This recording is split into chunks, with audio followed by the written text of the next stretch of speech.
the Exuma way.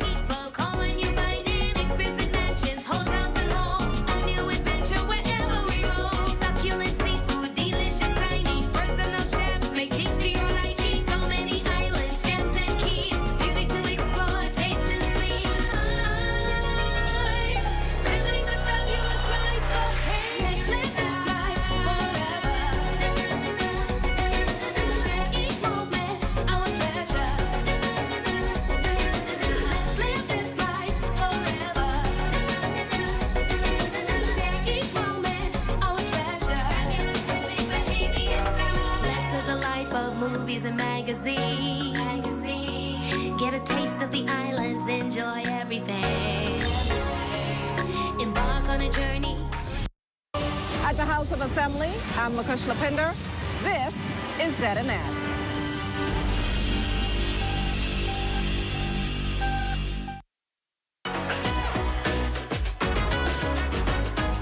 It's What's Trending with Jiminita Swain and the Bahama Beauty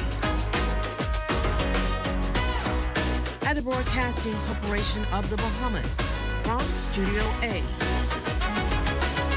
It all starts right now.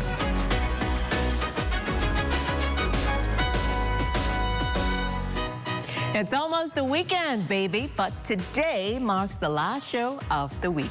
It's Thursday, February 26th, and I'm Jiminita Swain, and you're watching What's Trending. Let's dive into the stories and conversations that are turning heads today.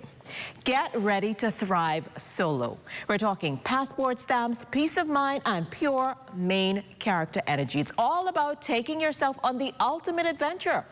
Plus, passion, creativity, and a lot of sugar. This home baker is serving more than treats. She's serving inspiration. And the celebration continues February 28th at Bearfest grounds for Kalik Victory Fest 2026. We've got a Kalik rep in studio to give you all the details. Come out and support the champions and feel the vibes for yourself.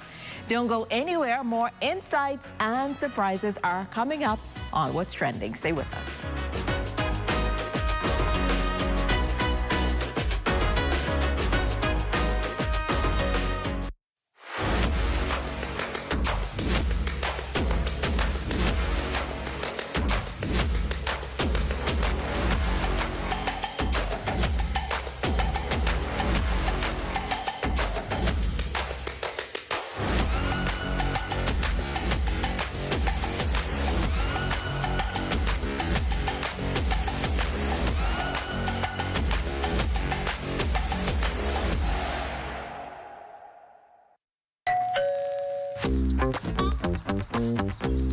Wait, where you grabbing all these pizzas, boy? Wait, Marcos, wait. We have a special on all day large, one topping pizzas, wait. Pineapple. All. Barbecue. All. Hey, VAT included, but I need the $10 special plate. How many of them would you like? 20 in it. Thank you so much, man. $10, that's it. The Marcos got that deal, boy.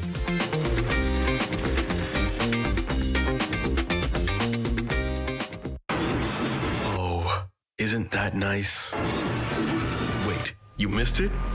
Ah, you haven't been on the website. Here's how TDC can help you. Whether you're turning your home into a vacation rental, pitching a business idea, or growing what you've already started, the TDC is here to help. Visit tdcbahamas.com for every conversation, event, grant, and opportunity happening near you. Tourism is all of our business, and the TDC is here to support yours.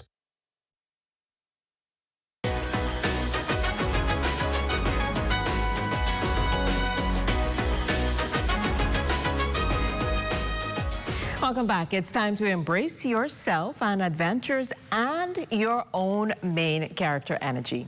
And who better to talk about thriving solo than Paige Hannah, a fearless traveler who knows how to turn every solo journey into a story worth telling. So Paige, welcome. Thank you for having me. So let's dive into how you turn your solo adventures to make us feel unstoppable, empowered, and truly in the spotlight of our own life, that whole main character energy feeling. So tell us, when you first decided to travel solo, what drew you to it? Was it freedom, self-discovery, or just a thirst for adventure? I think it was a little bit of everything.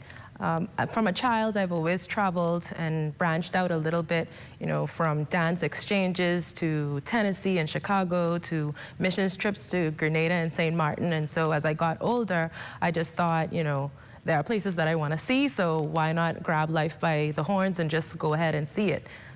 That makes a lot of sense. So every main character energy, of course, has its hurdles. So what's been the biggest challenge for you traveling alone, and how did you turn it into a moment of empowerment? All right, so I'm a person who, I like my space. I like alone time. I can talk to myself. Solo traveling is very expensive, but I think the most hurdle I had to overcome was second-guessing myself.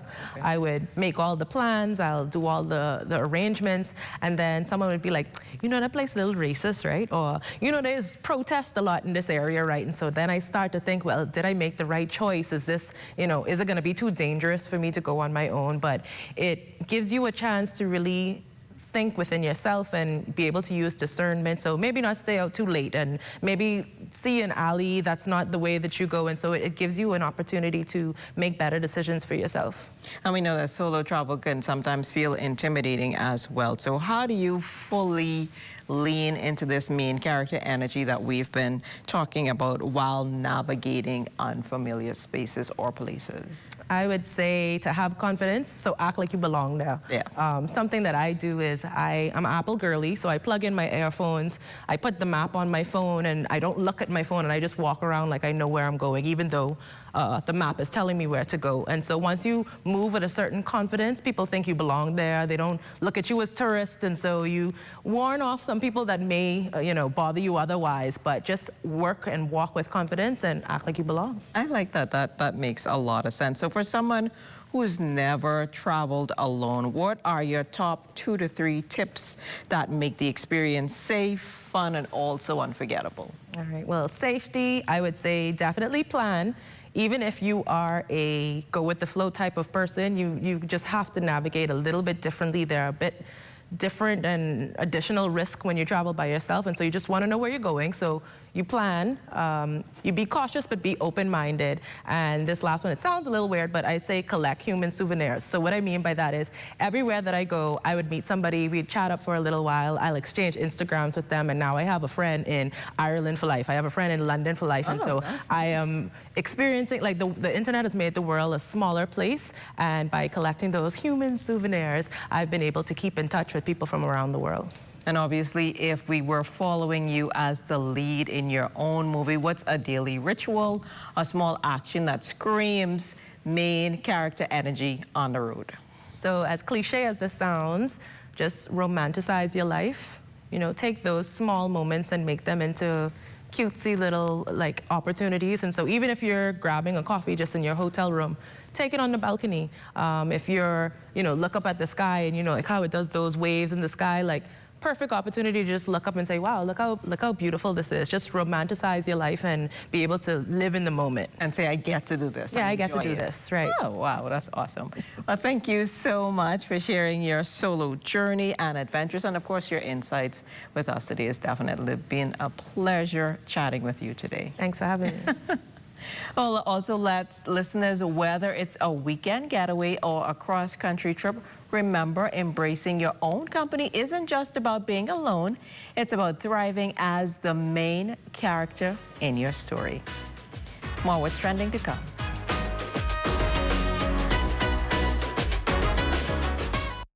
Behind every strong economy is a bold entrepreneur, and we're here to support them, island by island. On Long Island, we've helped 77 entrepreneurs turn their dreams into thriving businesses. Through over $1.9 million in approved funding, the SBDC is strengthening Long Island's economy by investing in its leading sectors: fishing, transportation, and agriculture. No matter the island, every business we support strengthens the economy, starting with yours. SBDC, Bahamas. It's Bahamas' biggest night of worship this February 27th. New Birth Ministry International and YBE Promotion presents Chandler Moore, I Shall Not Want, official praise concert. The voice that electrified a generation will be performing live. This is Chandler Moore. I am coming to Nassau, Bahamas for the first time. February 27th, Nassau, Bahamas, Beach Soccer Stadium. I cannot wait to see y'all. Love you. Also performing, Nigel Lewis, DJ Godson, Cheryl J, and Oslin Judo. Friday, February 27th at the Beach Soccer Stadium in Nassau. Tickets on sale now at BahamasEatTickets.com.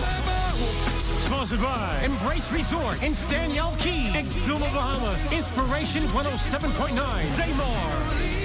For info, call 242-357-0116 or call 242-427-8111.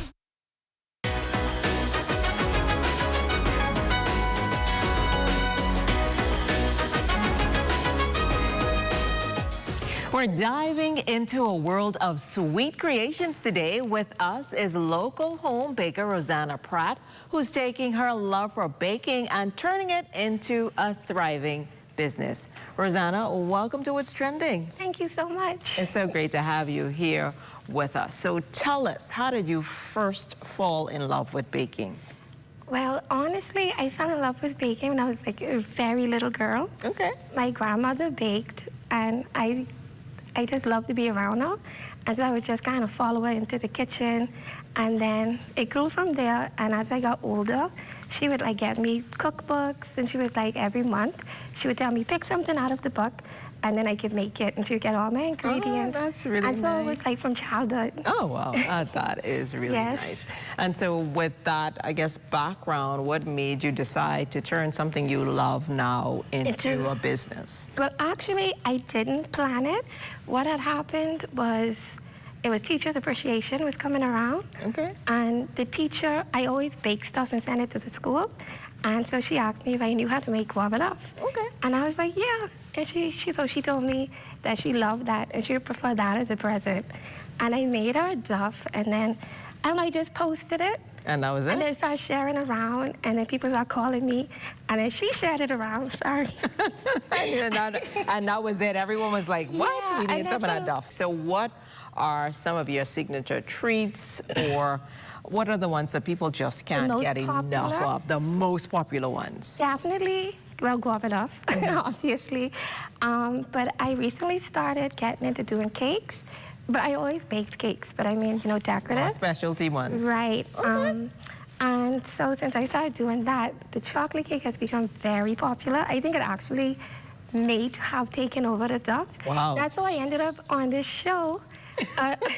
Wow. So, see, look at your baking, open all kinds of doors for you. What happened with an employee here, she ordered a cake for me, and she liked it so much. Boy, this is so good. She's like, you need to come on the show. Look at going, only do it. So I see that you brought some stuff here for us. Speaking of chocolate, this looks like some chocolate. That's why I brought it. And so I am not really a piping kind of person, but I know you're going to give me some tips. So where should we start? Tell me what I need to do. Okay, well, I already have your piping bag. My piping bag is prepped. It's already prepped. Okay. Ideally, it's good to squeeze a bit out first. Okay. Just to get rid of air bubbles, but I don't know if you want that little mess on. No, let's go. Let's scoot a little bit. Okay, so I'll just put squeeze a little out right here. Okay. Okay. So if you want to do a rosette, you start in the middle, and then... I mean, you make that look so easy. Thank you. All right, let's see. So you see. So I need to hold the bag firmly. Right, and start in the middle. Squeeze a little out first. And then I go in. Oh, I'm making an E? Yeah. Well, it was supposed to be an E. But it's not so bad. Not so bad. The good thing is you can always just cover up any mistakes with some oil. Let's try one more. Okay. So, squeeze in the middle. Right. Right. Go around in an E.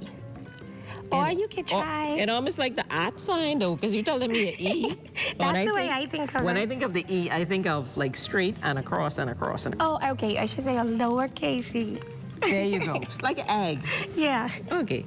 So you obviously cover up little, you know, if you had any little mistakes there. Oh, that makes a lot of sense. So obviously, I would imagine this takes a lot to be creative, to manage the business, to deal with customers. How do you manage the day-to-day and keep everything going smoothly? Well, honestly, I think that I'm very fortunate because I have very understanding customers. Okay. And so if anything happens and it backs me up a little bit, and once I tell them, they always seem to work with me. I'm very fortunate with my customers. And then, you have to have good planning, good time management. Definitely. That's really important. The key elements are. So if persons are interested in trying these lovely duffs, you tell me everybody has called you Rosie or lovely treats.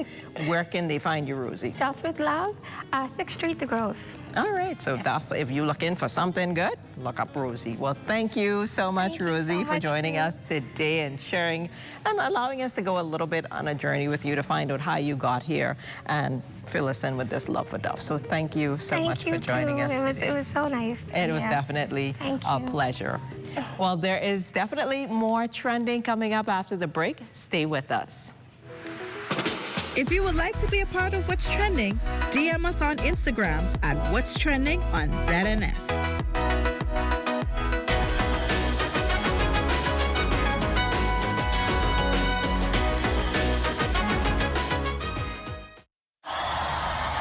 Heaven, I'm in heaven, and my heart beats so that I can hardly speak.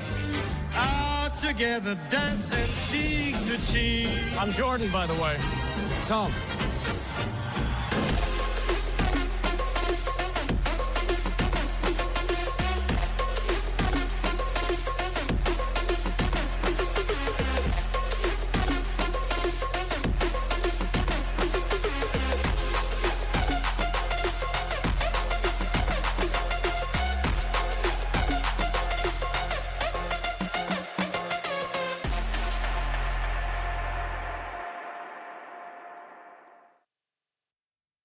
What's trending in business? Who's making major money moves and how's it shaping your future? This is Economics, your front row seat to the biggest stories in business, innovation, and finance. Powered by the Sand Dollar, the digital currency of the Central Bank of the Bahamas. It's fast, secure, Bahamian. We're breaking down the numbers, the news, and what it means to you. Tune in every Thursday at 6 p.m. for the trends, the insights, and the stories that matter. Get informed, get inspired, get in the mix with Economics.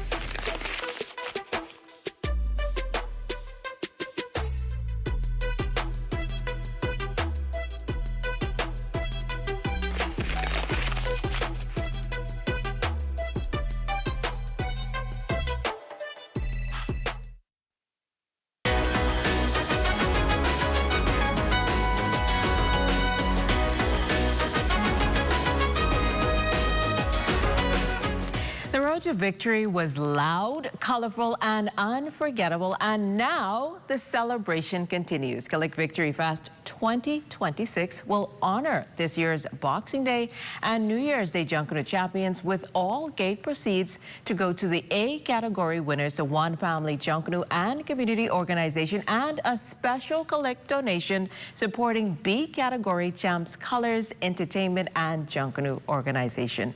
This year also includes a special tribute to Junkanoo legend Bernard Porky Dorset, honoring his impact on the sound and spirit of the parade. Because when Junkanoo wins, we all win. Joining me now is Stefan Roll, brand representative for Kalik. Welcome to What's Trending, Stefan. Hi, thank you for having me. It's great to have you here with us. So, Stefan, Victory Fest feels bigger than just a party. What was the vision behind creating this event? The vision behind it simply comes from the idea that we want to recognize Junkanooers for what they do. The road to Bay Street is a heavy one. It's a lot of hours, it's a lot of money involved in it. So we want to be just as intentional with the Junkanoo groups and their members and the way we celebrate them and we reward them for the hard work that they've done over the year. And we know that Kalik has such a long history of supporting the Junkanoo culture. Why was it important for all of you to pour back into the winning groups in this way? Well, as I mentioned, you know, they spend a lot of money and time away from their family. So they don't have an opportunity to be celebrated. We throw out a little some plaques and some trophies at the end of the year, and that's how we celebrate them. But we want to be more intentional with the way we celebrate them. We want to say, hey, for your work and your dedication, for the artistry that you've done, here is some money that to help you along the way for the upcoming season. Again, you know, when they spend so much hours away from home, you feel you don't get the sense that you're being rewarded and recognized. So we want to say to you, to the junkaneurs, hey, here's additional money to support your venture moving forward. I love that the A category winners will get the proceeds from the gate. So how did that idea come about? Because that's key, like you say, and we all know that Junkanoo is a very expensive venture, but why was that element, besides from just celebrating them, why was that important? That's important to us because as a corporate sponsor, as a corporate entity, we want to find ways to support Junkanoo, to support the culture, to support the community.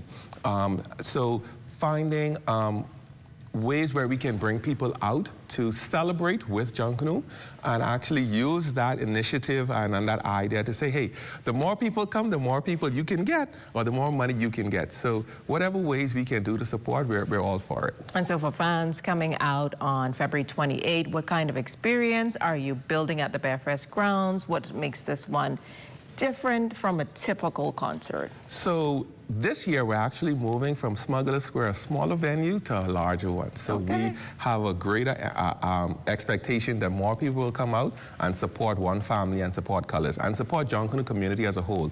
But in addition to that, we want to showcase Bahamian excellence. We just celebrated 242 Day. Yes. And Bahamian excellence is the Essence Band. We want them to come out and experience what it is to really hear what Essence Band sounds like. It's an amazing band. We want them to experience getting to know Mr. Dorset. Mr. Dorset is a part of our business community, but if you don't know him, you will not know that he's a part of the Junkanoo community as well. So we want people to learn about Mr. Dorset. Then we also want to celebrate our big bad Bahamian artist. That's the Shine, the Julian Believe, KB. So in all, we're just bringing out what it is to be really Bahamian, what it is to experience the best of Bahamian culture. What does it represent for Kalik as a brand? Talk about the culture, the community, and the legacy of all of it. In being the Bear of the Bahamas, we're also the Bear of Junkanoo. So in partnering with Junkanoo, we find it's so easy to intertwine what it is that we do to support culture and having this opportunity for Junkanooers to come and celebrate. Now, we talked about the celebrations, the planning, everything that goes into it, and you touched on the fact that one of the key persons who will be honored is Porky. Why was he, or how is he so instrumental in this celebration as well? Well, I don't want to give too much information about it if you don't know him. I want you to come out and really get to know him. Okay. But I've got to learn about Mr. Dorset during this process as well. And one of the things that I've found to learn about him is that he's been in Junkanoo from almost 60 years as a rusher and then as someone in the background doing something. So for anyone who is still on the fence, why is this the can't miss event? And what would you say that the Junkanoo supporters from every group watching right now as to why they should also be present? Well, I'll answer that last question first. If you are a Junkanoo, no matter what level of Junkanoo you are, if you want to witness what Junkanoo excellence is, you need to be out there. If you have a belief that you can win, you need to come out there. So you can say next year, I want Victory Fest, I want this big event, and I want to be able to go back to my group and say, hey, Kalik has donated X amount of dollars to us so we can start our preparations for the next Junkanoo season. So I think it's important for Junkanoos to get that kind of fire burning in them to get started for the next Junkanoo season. Definitely. And I don't know why anyone would be on the fence, truthfully. I think we have a great lineup. You don't get an opportunity to witness this much culture and this much entertainment for a nominal fee, huh? A nominal fee. So right. It's $15 before 9, $25 after, so get in early. And make it happen, right? Make it happen. All right. Well, thank you so much, Stefan, for joining us here today, and so much that Kalik does to support the culture of the Bahamas and make sure that Junkanoo continues to thrive in the future. So yeah, so we just want to thank the Junkanoos for doing what they do. Awesome. Thank you. Well, again, Kalik Victory Fest goes down on February 28 at Bearfest Grounds. Come ready to celebrate the champions, and most importantly, come ready for good food, vibes, music, and one big Bahamian celebration. Economics, presented by Sand Dollar, the digital Bahamian dollar. Caribbean nations are cashing in on a lifeline that could make the difference after devastating storms. We take a look in this week's Economics. The Caribbean Catastrophe Risk Insurance Facility, or CCRIF, has issued a record $122 million in payouts to member countries during the 2024-2025 policy year, providing immediate financial support following extreme weather events like hurricanes and flooding. CCRIF is a parametric insurance tool that pays out automatically based on storm intensity or rainfall levels, meaning governments don't have to wait weeks or months for traditional disaster aid. This quick response helps fund emergency services, restore infrastructure, and support communities when they need it most. Last year, 10 member countries benefited from 14 separate payouts. For the Bahamas, which is particularly vulnerable to tropical storms, these funds represent a crucial safety net, helping to protect the economy, tourism, and everyday lives. And resilience in the Caribbean.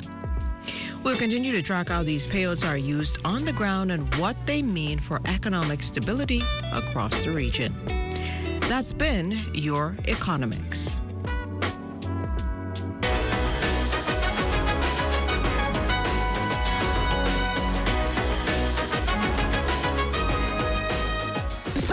At Little Caesars, and good. Our popular Chicago-style pizza is back for a limited time only. Enjoy this delicious, thick, buttery crust pizza that's packed with layers of cheese, meats, and veggies for just $18. That inclusive. Now available at all 5 of our locations. Little Caesars, Oaksville, Carmichael Road, East Street, Pineapple Plaza, Charles Saunders Highway, and One East Plaza. Pizza, pizza.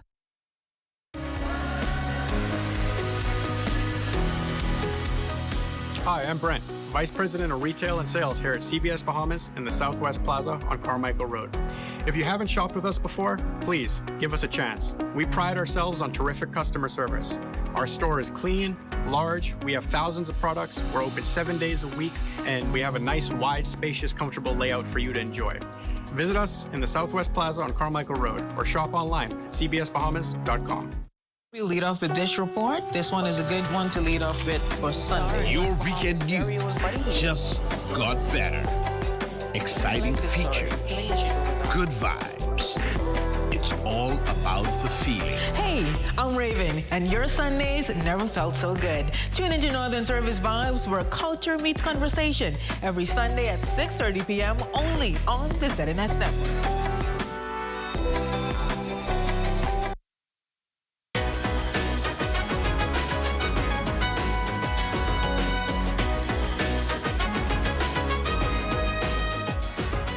Ready to level up your social life? Well, 700 Wines and Spirits is making sure your February ends with a bang and your April starts in California. Here is everything you need to know.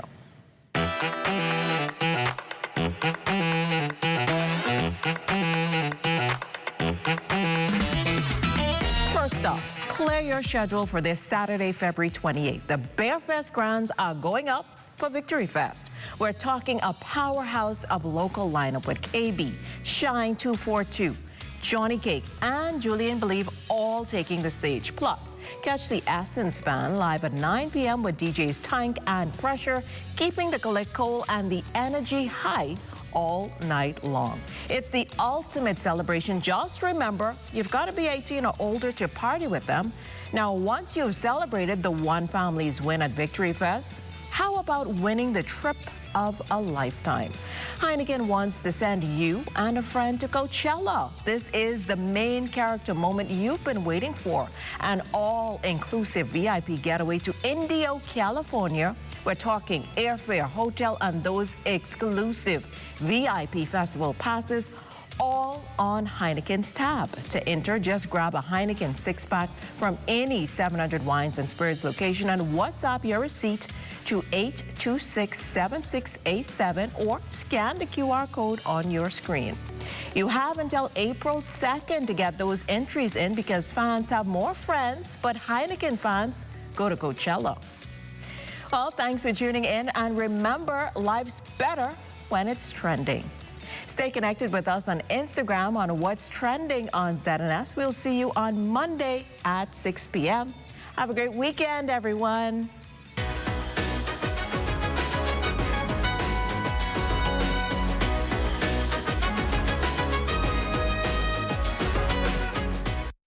At the 66 Steps, I'm Matea Cunningham. This is ZNS.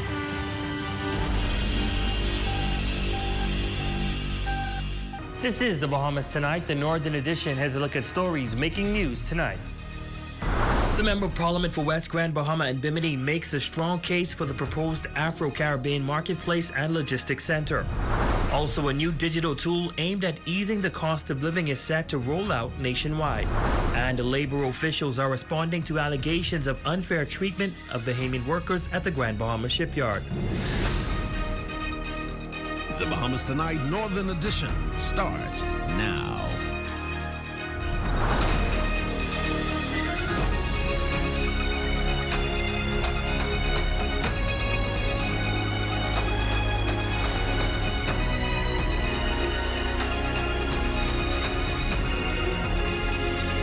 Good evening and welcome to the Bahamas Tonight, the Northern Edition. I'm Ramiko Knowles. Thanks so much for tuning in.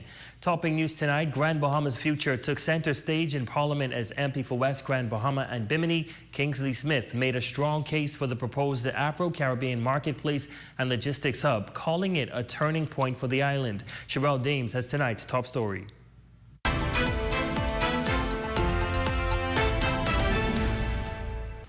Today, we dare to declare that the era of decay is over and the era of recover, rebuild, and revolutionize has begun.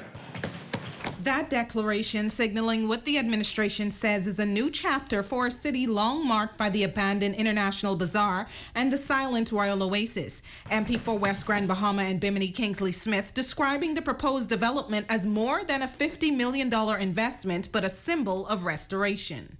I see this Afro-Caribbean Marketplace and Logistics Center as more than a $50 million investment. It is a bridge of hope spanning the Atlantic, reconnecting the severed limbs of the African diaspora. Smith also praised the Minister for Grand Bahama, calling her steadfast leadership in advancing the Afro-Caribbean Marketplace effort heroic. He described the development for the island as a game changer backed by a landmark agreement with the African Export-Import Bank. But Madam Speaker, I must pause to pay debt of gratitude to the member for Pine Ridge. Her leadership reminds us that Grand Bahama is not a resilient island by accident, but by the sheer will of those who refuse to let it fail. This is a landmark agreement with the African Export-Import Bank that provides the $1.86 million needed for the project preparation facility. The West Grand Bahama and Bimini MP also addressing members of the opposition, calling them critics. He argued that the previous leadership had multiple cabinet ministers representing the island during the 2017 to 2021 period, which many consider crucial times in Grand Bahama's history. However, they failed to deliver results. MP Smith said while others saw ruins at the International Bazaar, the Davis administration saw opportunity. And I'm talking about 5 ministers. The Deputy Prime Minister, Minister of Finance, who was also the Minister of State for Finance, all in Grand Bahama. Further, he added that the proposed development of the marketplace aligns with the maritime and logistics heritage of his constituency. This project, with its smart logistics hub and transshipment capabilities, aligns perfectly with the DNA of my constituency.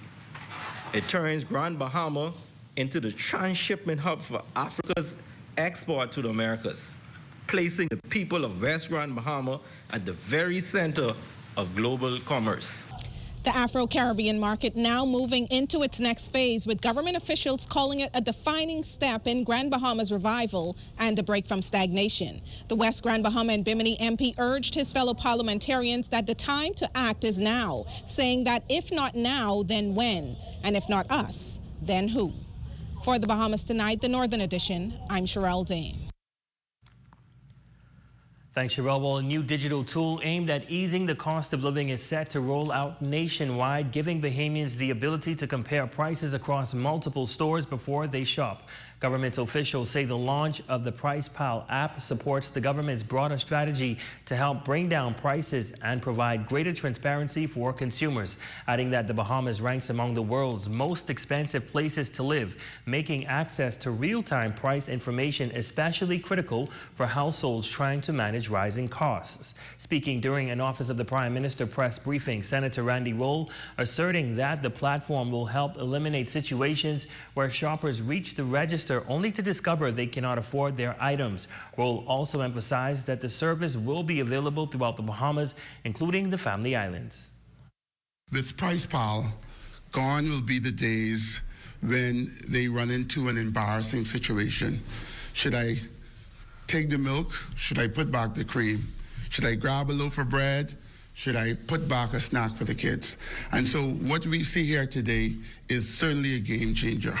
One of the things that I want to highlight as it relates to the Davis administration and the introduction of Price Pal is that we want, the key was to leave no island behind. Many times with consumer protection, we get a lot of complaints about the cost of not only goods in the store, but shipping items and getting them here. With Price Pal, persons on the Family Islands will be able to check prices not only on the island, but even in Nassau. Senator Roll adding that officials were able to help save consumers money last year through price monitoring efforts, and notes that Price Pal is another step in the government's effort to combat the cost of living in the Bahamas. You know, last year we was able to put back $203,000 into the hands of consumers. With this, certainly it keeps the merchants honest. And so this is something that we're looking forward to, we're happy to be a part of, and I'm just excited about it. Well, a letter sent to ZNS by an anonymous source alleging unfair treatment of Bahamian workers at the Grand Bahama Shipyard is now drawing a response from labor officials. In the letter, the writer claims there is a clear imbalance, alleging that expatriate workers are being favored over qualified Bahamians, and calls for a full investigation. Tonight, officials from the Department of Labor say they are aware of the concerns and are taking steps to address the matter.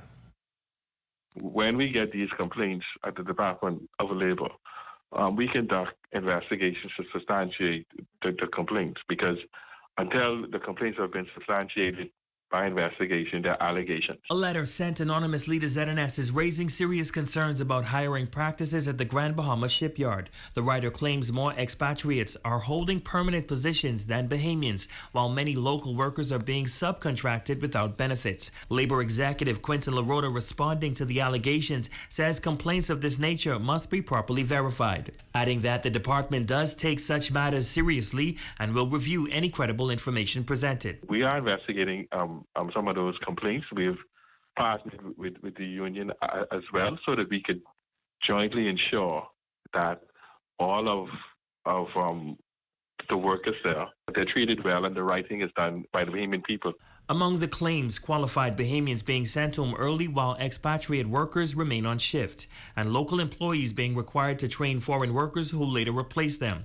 The letter also suggests that fear of retaliation is preventing many workers from speaking out. In response, the labor executive says that is precisely why a task force was established to monitor workplace concerns and respond to issues as they arise. And that's why I'm saying to the shipyard, embrace the task force. It's an opportunity for concerns to be addressed. before they balloon out of control. The Grand Bahama Shipyard has previously maintained that its expansion project is expected to create opportunities for Bahamians with commitments to training and employment. LaRota adding that labor officials also have a vested interest in the company's success, while ensuring that Bahamians are fairly represented and protected in the workforce. We are a neutral arbiter, as I said. Embrace what has been put in place to satisfy your needs, and let's work together to make the shipyard a successful place for the investors and the stakeholders, but also a place that provides good, well-paying jobs so that Bahamians can take care of their families. Now, we reached out to the Grand Bahama Shipyard for an official comment. However, none was received up to news time.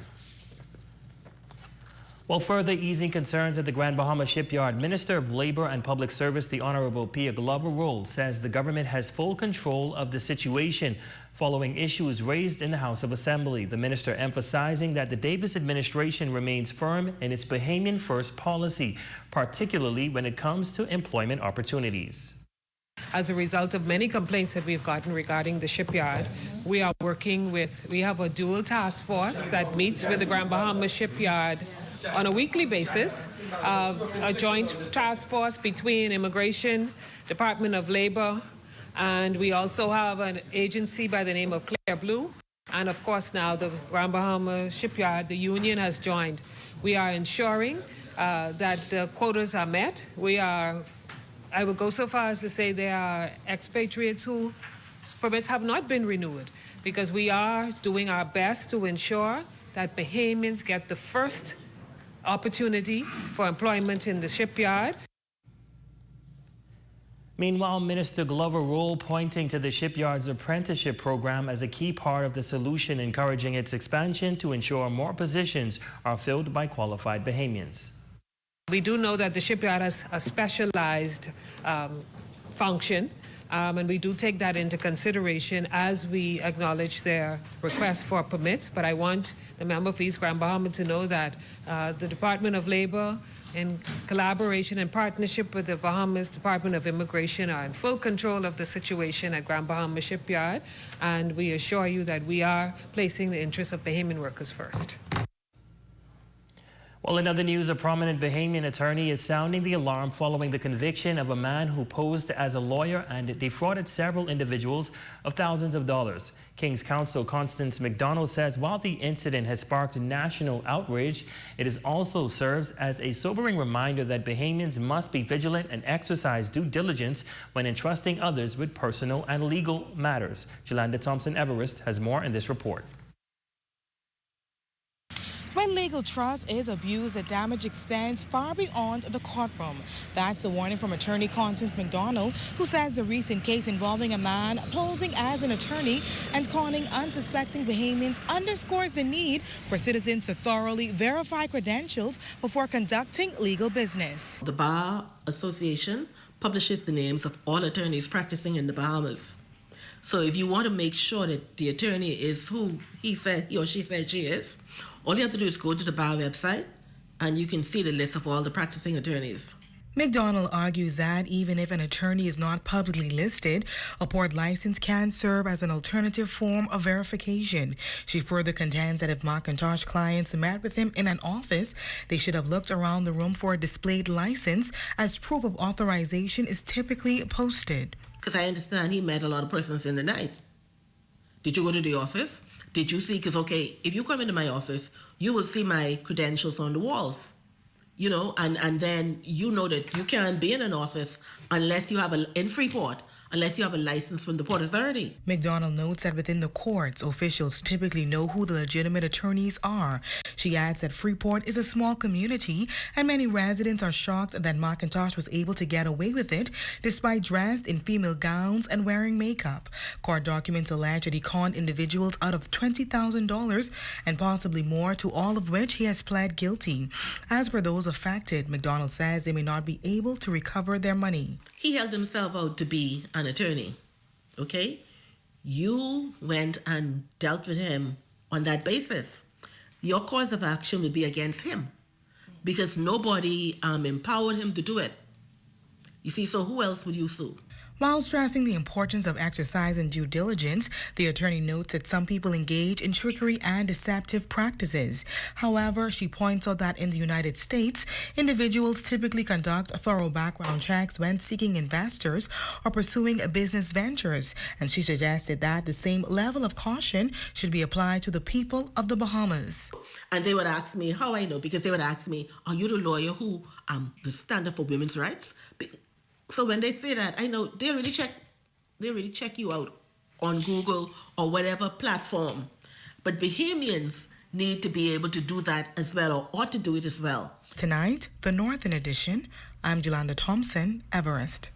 And still to come. National Lead Institute CEO Troy Clark heads to Dubai for a United Nations Crime Congress. Stay tuned for that story, sports, and more when we come back. Step into a life of luxury and convenience with the Commonwealth Bank Platinum Card. From earning premium cashback rewards on every dollar spent to enjoying comprehensive travel insurance, shop with confidence, knowing your purchases are protected. Our Platinum Concierge service turns your requests into reality, wherever life takes you. Let the Commonwealth Bank Platinum Card be your passport to exceptional experiences. Commonwealth Bank, leader in personal banking services. Come on down and see what Dolly Madison has in store for you. Renovate and rejuvenate at Dolly Madison. Dolly Madison. Don't miss the 25% off end-of-season sale at Park & Shop this February 26th, 27th, and 28th, excluding red tag items and underwear. Up to 50% off selected racks at Park & Shop. Flamingo Bahamas members can now enjoy a 10% discount while shopping at Save More. Download the Flamingo Bahamas app for $9.99 for a 1-month subscription and enjoy unlimited savings at Save More and other businesses on Grand Bahama. Do It Center is doing it again. Our end-of-month sale happens this Friday, February 27th and Saturday, February 28th from 7 a.m. to 6 p.m. Enjoy 20% off store-wide. Visit us today at the Del's Auto Product Complex, formerly Gold Rock Corp. Do It Center, where we help you get it done. Princess Court Mentoring Ministries presents its 2026 mentoring program at Central Zion Baptist Church, 8 Mile Rock. Girls ages 5 to 18 are invited to experience this life-changing journey March 7th through the 29th. Transportation is available from Burger King downtown. Call 351-8311 for more information. A Royal Caribbean representative will be hosting a 2-day hiring event in Freeport, and there will be a job fair on Thursday, February 26th from 9:30 a.m. to 3 p.m. Also on Friday, February 27th, a swim test at the YMCA from 9 a.m. to 12 noon. Visit rcgcareers.com to apply. At Save More Drugs, we got you. We got what you want. We got what you need. We got what you came for. The quality you expect, the prices you need and deserve. Save more at Save More Drugs. Your number one team in the North. Only the sun covers the Bahamas better.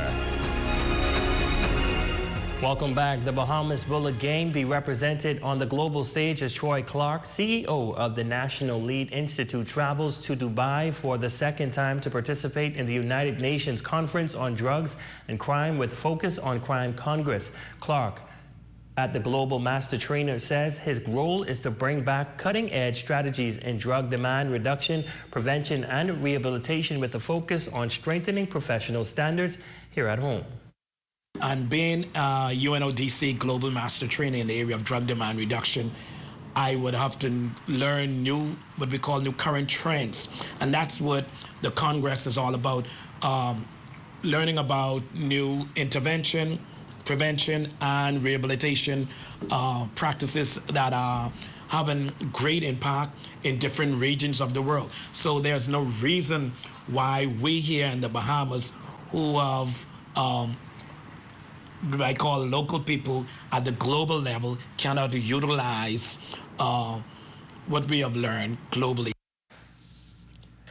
The National Lead Institute's mandate is to professionalize the substance use workforce from public service to corporate Bahamas by equipping practitioners with certification and global level training.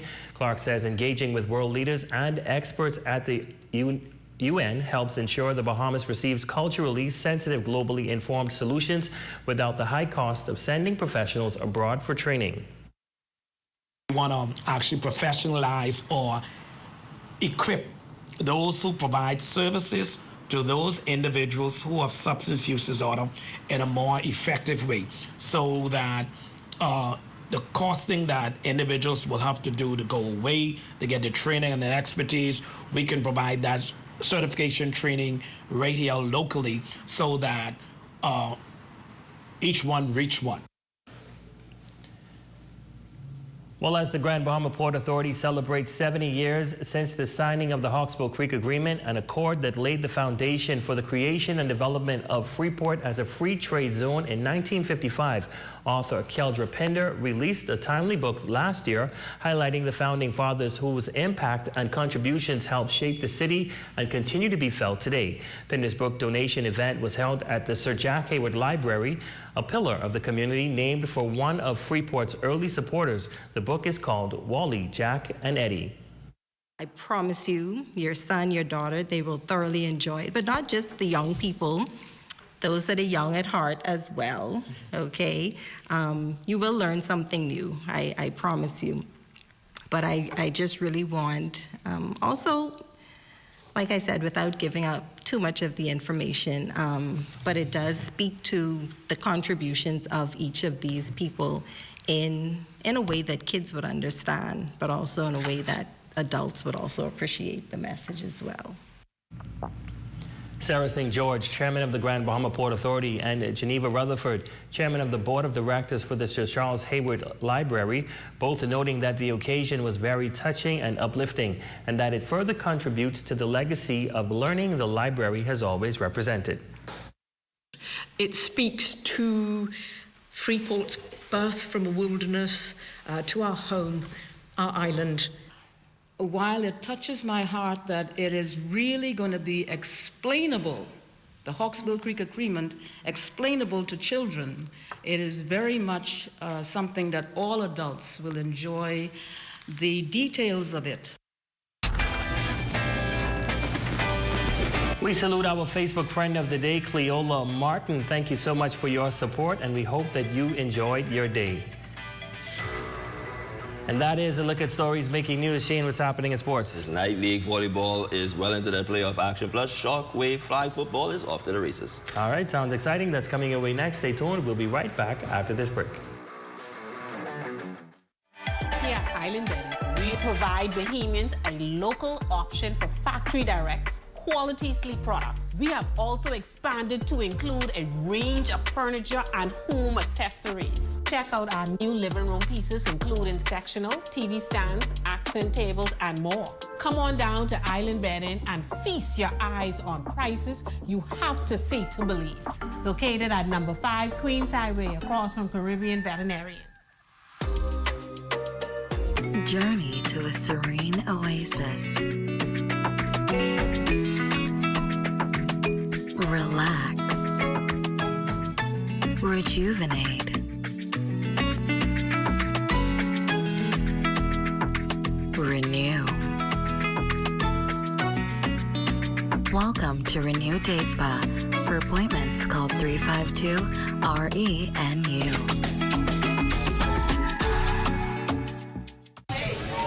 Hi, I want to put some shoes on your feet. Hi, I want to put some shoes on your feet. I still want to put shoes on your feet. I want to put some shoes on your feet. And I still want to put shoes on your feet. We still want to put shoes on your feet. 2 locations to put shoes on your feet. Downtown Freeport, and now our newest location in the Carmichael City Shopping Plaza, right behind the Walk-Up Wendy's, Carmichael Road West. Save more drugs, from cosmetics to prosthetics. What you need for your family, the brands you're looking for, the quality you expect, vitamins you need, and prescriptions you came for. Feel the love. Save more at Save More Drugs.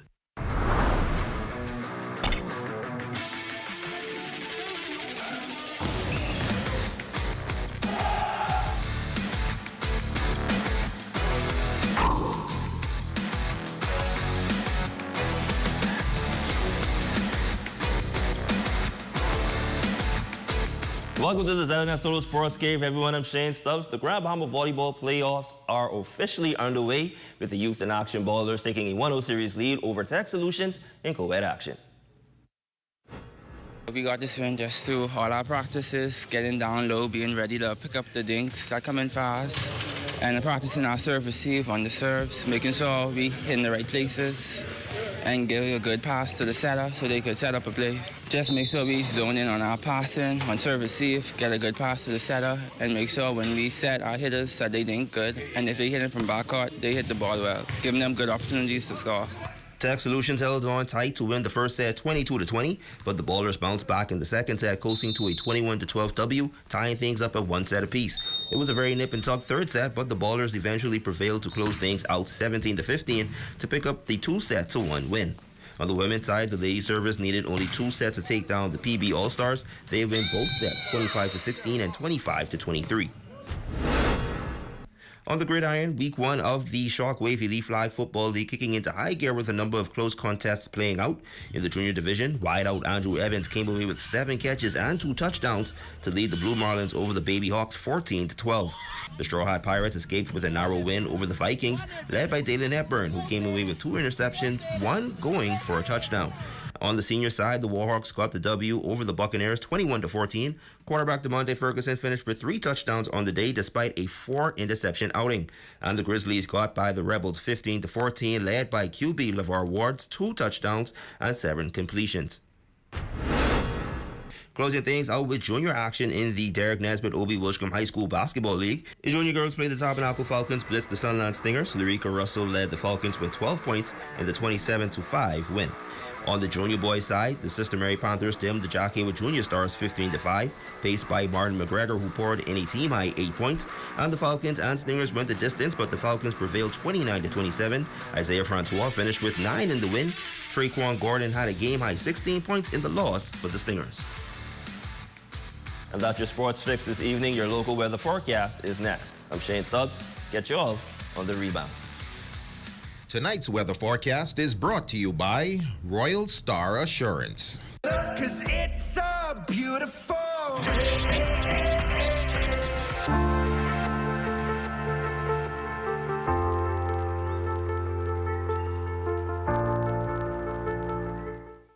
Save more drugs. We got you. From cosmetics to prosthetics, what you need for your family, the brands you're looking for, the quality you expect, the prices you need and deserve.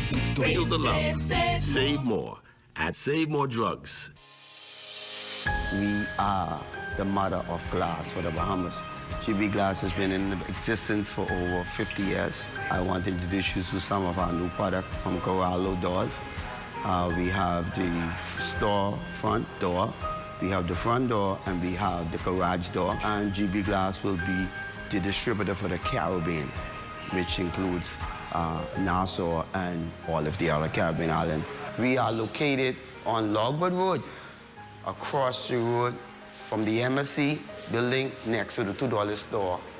And you can find us here from Monday to Friday.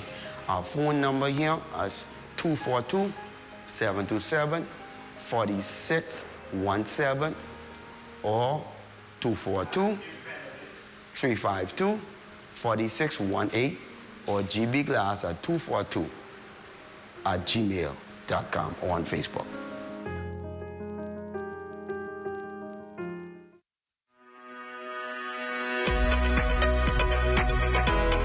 If you're over 50, you may want to be taking this supplement. I'm talking about collagen. Collagen is the most abundant protein in the body and it's responsible for healthy hair, skin, nails, and even your gut health.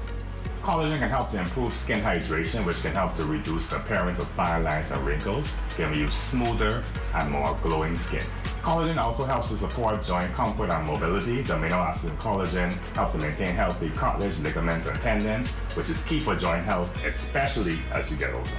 And last but not least, collagen helps to support gut health. The proteins in collagen help to maintain the integrity of the gut lining, thus helping to increase your immunity and helping you to eliminate waste more efficiently. Hope you found these tips useful, and if you need any of the supplements mentioned, we have them available at the Fitness Connection. Come check it out.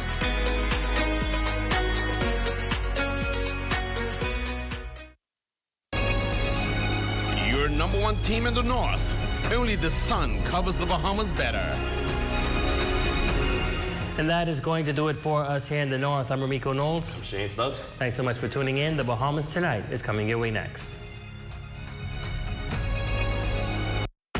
The Hidden Disabilities Sunflower is a globally recognized symbol for persons with invisible disabilities. The sunflower lanyard made our journey less stressful, smoother, and more inclusive.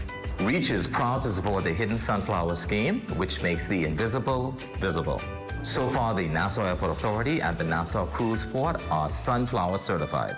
So if you see someone with a sunflower lanyard, always remember to be patient and ask if they need some help. Please be kind and always remember to show respect. We wish to encourage more hotel operators with amenities such as water parks, restaurants, cinemas, government offices to join this initiative, making the Bahamas a more sunflower-friendly country. Please feel free to reach out to the REACH office at 328-4123, or you can reach out to the National Commissions for Persons with Disabilities at 396-8700. In Harbour Island, North Peninsula, I'm Charles Fisher.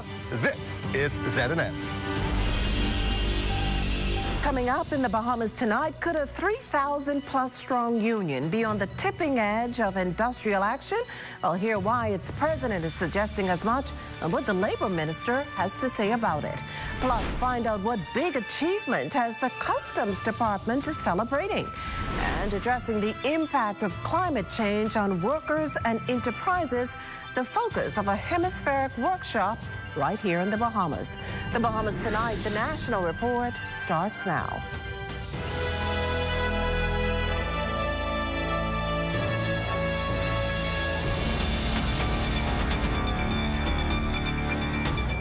Good evening, everyone, and welcome to the broadcast. As the 2026-2027 fiscal year inches closer, the government's ramping up efforts to monitor and manage key macroeconomic and fiscal risk. And according to Minister of State in the Office of the Prime Minister, Leon Lundy, who presented the mid-year budget statement in the House of Assembly Wednesday, those risks include climate-related disaster that threaten small island developing states like the Bahamas. He assured, though, that mitigating strategies have been employed. We are strengthening resilience through catastrophe insurance, contingent credit, and innovative financing, such as debt for nature swaps. State-owned enterprises. Fiscal risks are being managed through stronger governance, improved reporting, and structured risk assessments in collaboration with the IMF. And pension liabilities. We are transitioning to a funded, defined contributed system to secure retirement benefits and protect long-term fiscal sustainability. Minister Lundy went further to cite additional measures underway to safeguard public finances. Healthcare pressures, national health insurance reforms, expanded facilities, and preventative care programs are helping to address high levels of non-communicable diseases. Cybersecurity threats, over 100 daily attacks are blocked, and targeted security investments help protect sensitive government and financial data. Together, these measures show our commitment to safeguarding public resources. Well, Prime Minister and Minister of Finance, the Honourable Philip Davis, is expected to provide more details on the mid-year budget, and the business of the House resumes next Wednesday. In other news this evening, Bahamas Public Services Union President Kingsley Ferguson is suggesting the union could be on the verge of industrial action due to a delay in getting a counter-proposal it submitted to the Department of Labour last summer. But Labour Minister, the Honourable Pia Glover-Rhodes, says the ministry too is waiting on a counter-proposal from Ferguson. The minister says as recent as yesterday, she saw evidence of back-and-forth communication between the union president and head of the Labour Relations Unit, Bernard Evans, adding that they are in regular negotiations and officials are waiting a proposal from the Ministry of Finance. In an email to Mr. Ferguson outlining their correspondence over the past few months, there was a BPSU agreement that was submitted to our Labor Relations Unit. It's normally submitted in Word form so that it is able to be amended. It was submitted in PDF form, and Mr. Evans has been requesting for that PDF to be transcribed to Word so that the amendments can be made as is normal with agreements. So I know I've seen that dialogue going on between Mr. Evans to Mr. Ferguson. Additionally, there has been communication with Mr. Evans, our Labor Relations Unit, and Mr. Ferguson on a regular basis.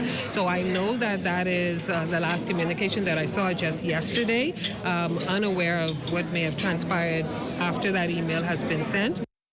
The Labour Minister also expressing concern today over the number of industrial accidents in recent weeks. At least 2 have been deadly, while in the latest on Wednesday, a man was trapped under a collapsed crane. Minister Glover Roll says in Cabinet this week, she presented the ratification for C-155 and 183 that speak to the ILO Convention and the ability to adopt occupational safety and health measures legislation.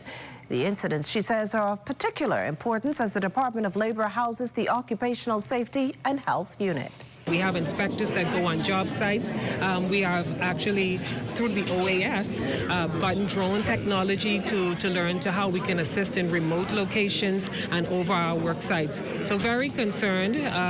We know that a lot of training and retraining has to happen, ensuring that in our haste to employ workers, that they have the proper training to be able to operate heavy equipment. And then, you know, an accident is that. It's an accident, something that was not expected, but of course, tragically happened. We continue as the Department of Labor Inspectorate to visit the job sites, ensure that the proper occupational safety and health measures are in place, and where they aren't, offer assistance with training and reskilling in that area. The minister adding that when accidents occur, proper procedure is that the site is closed to facilitate an investigation by the Department of Labor, Police, and the Ministry of Works, which also has an occupational safety and health unit.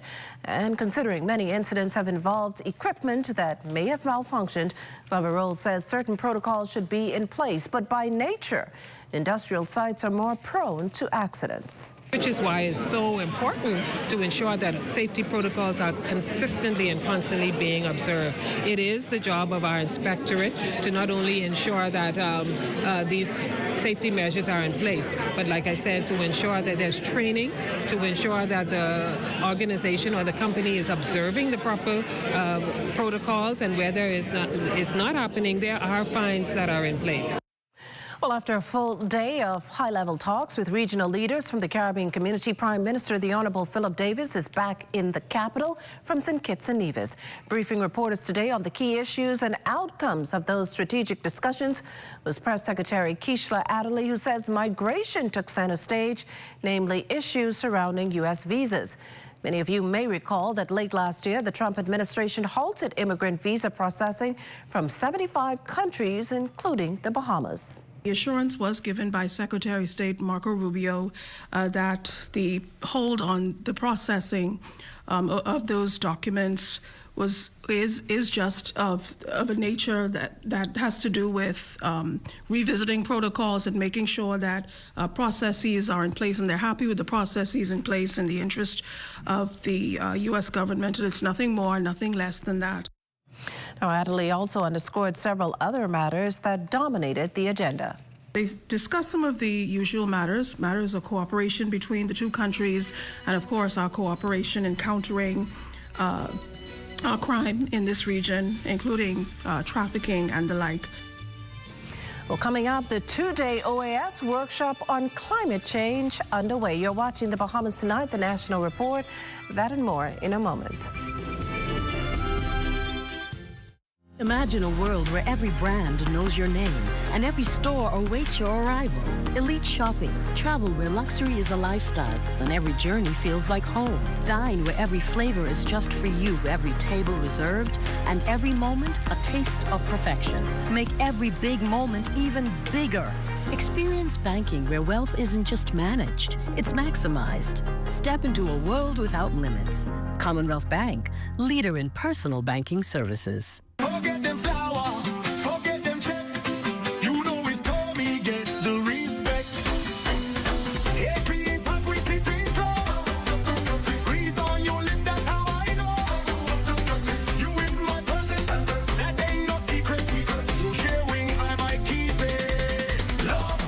8 tasty pieces of chicken, thighs, and legs for just $20. Add a large side for $5. This February, love deserves a bucket. KFC, it's finger-licking good.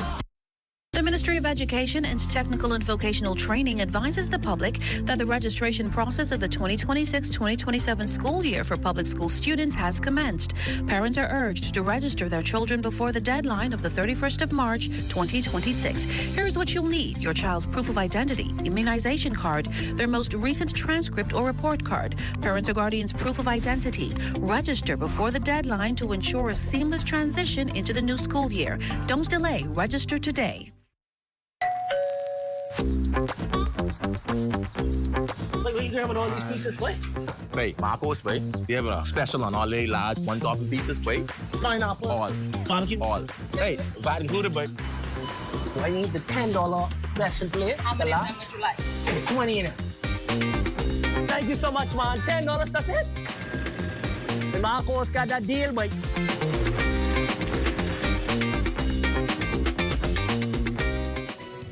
You're looking at a shot of the city of Nassau looking west from the Leno building here on Collins Avenue. And that shot courtesy of our drone pilot, Shane Gibson Jr. Good job there, Shane.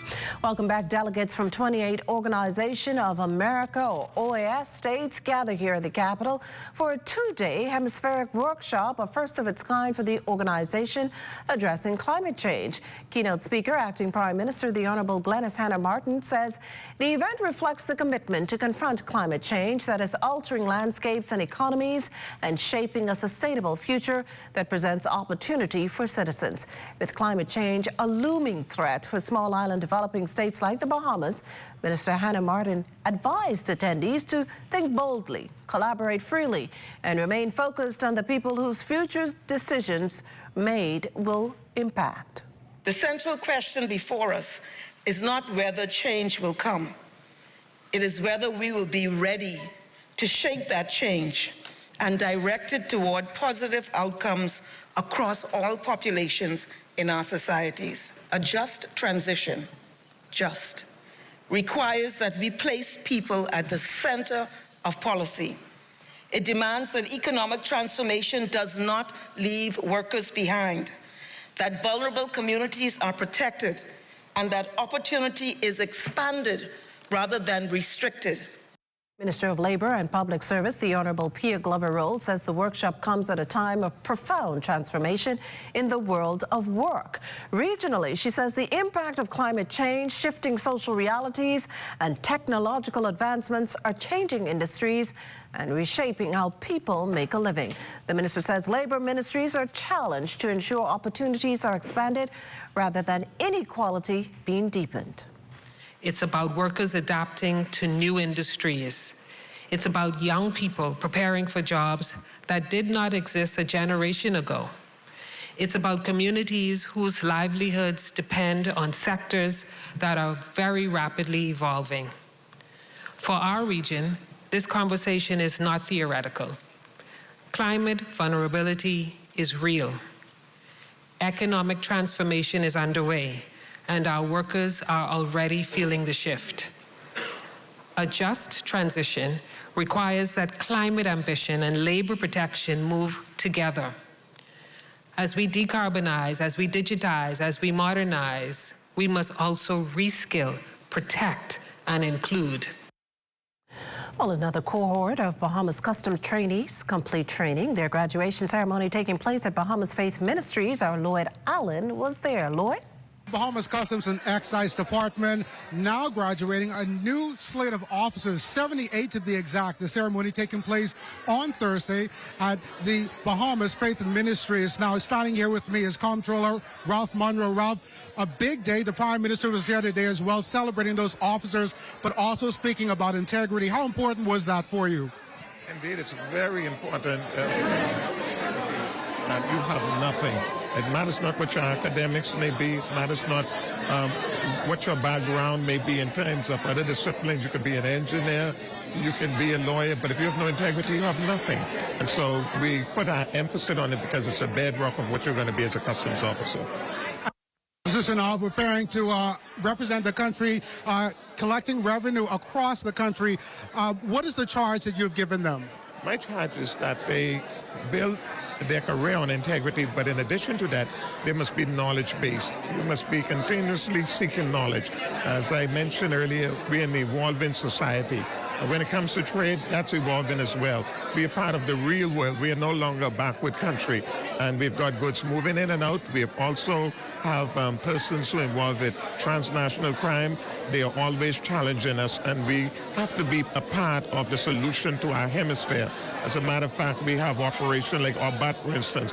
We are very much a part of the law enforcement agencies in the Bahamas, and that's also a part of what we must always be prepared if we're going to ensure not only that we guarantee that the integrity of the economy is always there, but that we also have the integrity of the state in terms of security of our citizenry. Well, of course, congratulations again to those 78 officers as they make their way in protecting and collecting for the country. Reporting here from Bahamas Faith Ministries for the Bahamas Tonight, I'm Lloyd Allen. Well, thanks, Lloyd. The Bahamas Trade Commission, meantime, along with the Consumer Affairs Department, is moving ahead with plans for the Price Pal app, a new digital platform designed to give consumers real-time price comparisons on grocery items from a wide cross-section of food stores throughout the country. Officials spoke about the initiative during the Office of the Prime Minister's weekly press briefing, outlining how the app is expected to empower shoppers with greater transparency and help them make more cost-effective decisions at the checkout line. We heard first from Commission Chair Barry Griffin. You have now within the palm of your hand the prices of virtually every single product across the Bahamas that you can find in grocery stores. So around 30,000 products are now inside the app, and every day we have price inspectors going across quite frankly, the country to add more products from more stores. So within a few weeks, it's probably going to be 50,000. And within about 2 months, we hope to have the majority of stores and products across the country. No launch date has been announced, but Griffin tells reporters we can expect it in the next few weeks. Officials also revealed how the Price Pal app will function once it goes live. Consumers will soon be able to simply open the app, search for the item they need, and instantly compare prices across multiple stores, ensuring they can consistently secure the best available deal. The platform will also allow users to create custom shopping lists and receive real-time updates on the latest specials and discounts, adding another layer of convenience and savings for households nationwide. Senator the Honorable Randy Rowe, chairman of the Consumer Price Commission. The key was to leave no island behind. Many times with consumer protection, we get a lot of complaints about the cost of not only goods in the store, but shipping items and getting them here.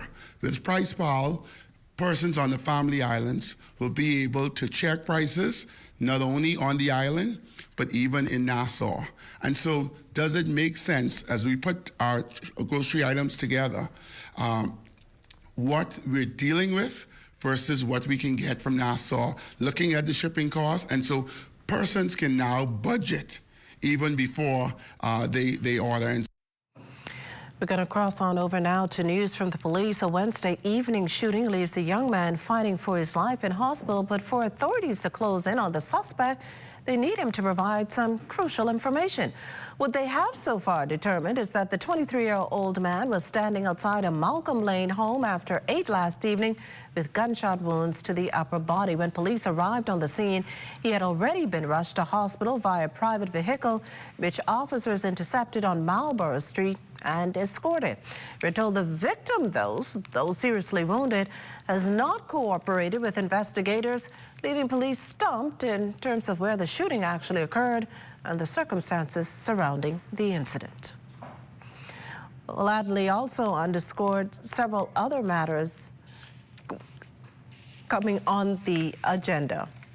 The Development Bank is now being repositioned to ensure that funds are available to spur economic growth in the agriculture sector. The Ministry of Agriculture is engaged in many initiatives through grants to ensure that we attract people into the space. And I think Bahamians are now realizing that we need to look after ourselves. We can't depend on those outside. And one way of doing that is, as I was reminding the young boys today, we lived off the land back in the day. And living off the land requires us going into the field and farming. Well, that was the Prime Minister who said the Bahamas is well on its way to self-sufficiency and diversifying the economy. In fact, Prime Minister the Honourable Philip Davis says the tremendous progress has been made in this regard. Now, those young men the Prime Minister speaks of are residents of the Simpson Penn Center for Boys, 10 of whom recently graduated from its first ever agricultural training program. The whole idea behind the initiative was to expose the boys to positive interventions that will hopefully take root in their lives. I looked in their eyes to see hope, to see that they are really wanting to do better and be better. And we have to surround them with positive things to ensure that they stay in that positive space. All of them are adrift. They feel unsupported. They feel that there's nothing in this world for them.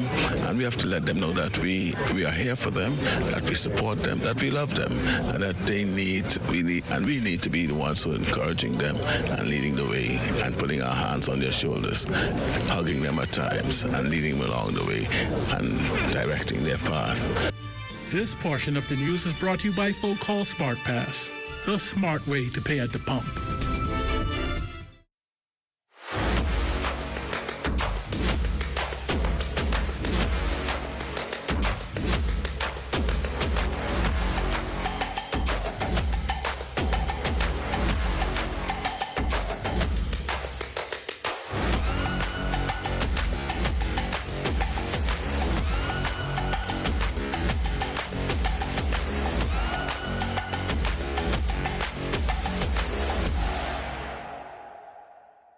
Bang ding.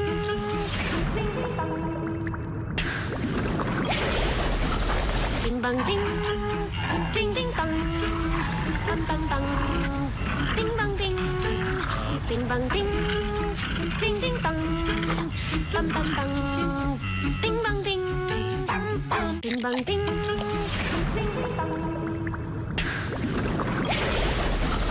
Ding bang ding. Ding ding bang.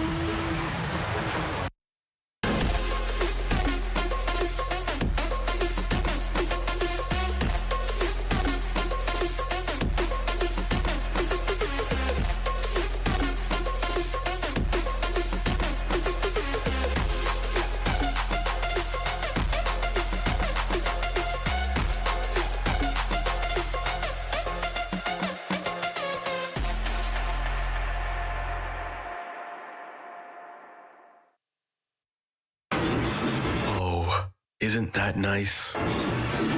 Wait, you missed it?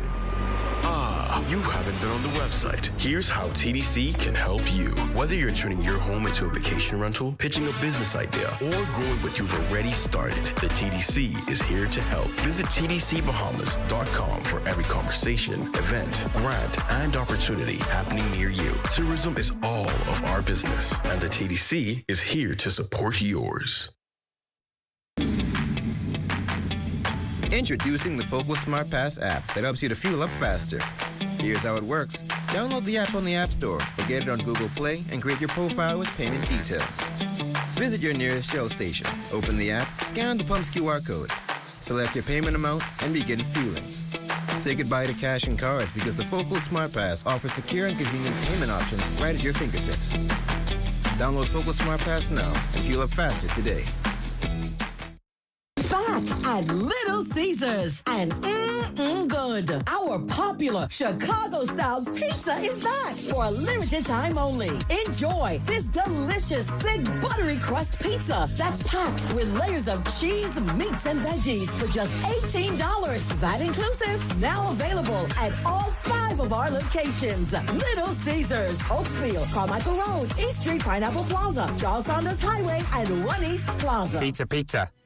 Well, it's nothing like getting the weekend off to an early start. And Royston and Marlena, we're not there just yet, but I'm sure you can help me out with this. What's coming up in Access Now?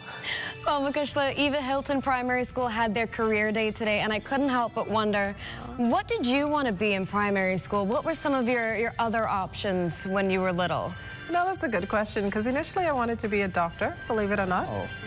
When I realized, the amount of blood that would be involved. I quickly changed my mind. Yeah, that'll do it. Fair. That'll do it. What about you, Royston? Well, the aspirations of kids, whenever they say what they want to do, I'm always inspired by that because I wanted to be a cartoonist. I always had a drawing pad. And I distinctly remember wanting to be Batman, so no limits on my imagination. Oh, yeah. I mean, I feel like all girls go through like the princess or mermaid phase, and they're like, well, honey, that's not really a career. It's not really a job. If you want to act. But I think, especially after last night, and little me always loved the stars, that brought back the astronomy dreams. Yes. Yeah. Give me my telescope. Let's go. Yeah. My sense of justice maybe led me to journalism. Oh, yes, there you go. Yes. Maybe it's Clark Kent instead of Batman. I'm the bright knight. Yes, yeah. But Royston, can you really draw to be a cartoonist? I can. A little skill. Maybe not so much anymore. Tonight. Oh, that's to nice. do talent show day. Show and tell. Yeah. I'm going to put you to that test and find out. Yeah. I'm going to find out for our viewers if Royston is really telling I accept the challenge. Yeah. I'll show you some stuff. Let's stay with us, the Bahamas Tonight. The National Report continues after this. We Buy and Sell. We help you upgrade your home the smart way. From solar panels and solar lights to strong doors, storm-ready windows, tiles, mirrors, vanities, faucets, and more. Everything you need is right here under one roof. Great quality products, great price, and fast, friendly service every day. Visit us on Robinson Road or send us a message on WhatsApp 242-636-8412 or shop anytime at wbusbahamas.com. We Buy and Sell. Upgrade your home today. It's Bahamas' biggest night of worship this February 27th. New Birth Ministry International and YBE Promotion presents Chandler Moore, I Shall Not Want, official praise concert. The voice that electrified a generation will be performing live. This is Chandler Moore. I am coming to Nassau, Bahamas for the first time. February 27th, Nassau, Bahamas, Beach Soccer Stadium. I cannot wait to see y'all. Love you. Also performing Nigel Lewis, DJ Godson, Cheryl J, and Osman Jador. Friday, February 27th at the Beach Soccer Stadium in Nassau. Tickets on sale now at BahamasEatTickets.com.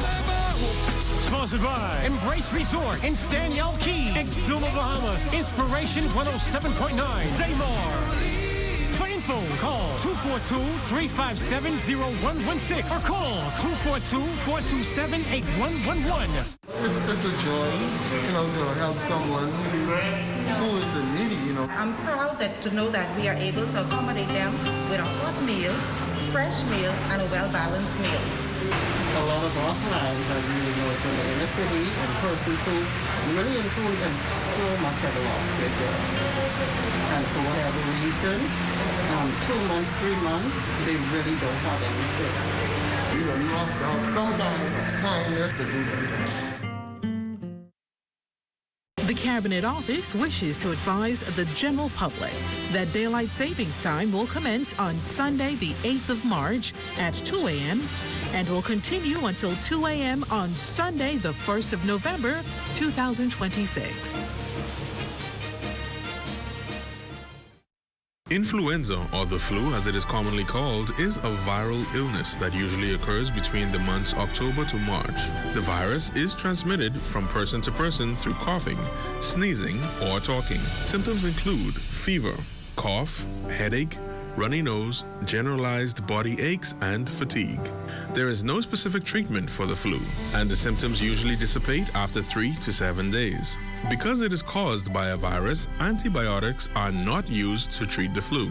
Persons are encouraged to rest and drink lots of fluids. Panadol is recommended for fever and body aches associated with the flu. However, aspirin should be avoided due to the risk of bleeding. To decrease the spread of flu, persons are encouraged to get their flu shot annually and practice good cough hygiene.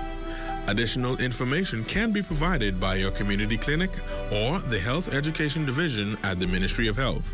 This message is brought to you by the Ministry of Health in partnership with the Public Hospitals Authority. And that does it for the National Report, but stay close. The Bahamas Tonight continues now with Access Now.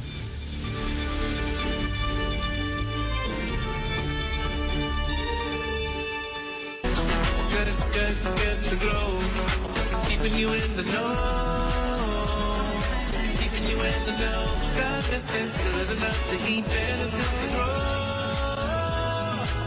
good enough to eat, then it's good to grow. Ministry of Agriculture and Marine Resources officials were recently joined by Prime Minister Philip Davis for the opening of the Department of Agriculture office and the Bahamas Agricultural and Industrial Corporation's Fish and Farm store at Smiths Bay, Cat Island. The site, which is traditionally known as the packing house, is now a place where farmers and fishers can get assistance with supplies, registration, and much more. Minister of Agriculture and Marine Resources Jomo Campbell called it a site of opportunity. We are truly planting something powerful inside this packing house. For the first time in the history of the Department of Agriculture, farmers on this island now have a permanent place to come, to register, to receive technical guidance, to access support, and more importantly, to be seen.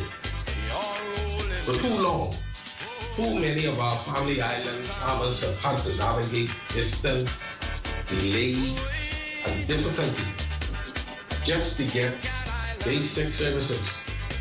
But today, ladies and gentlemen, we changed that. Prime Minister Davis says the opening of these facilities prove that agriculture is not a relic of the past.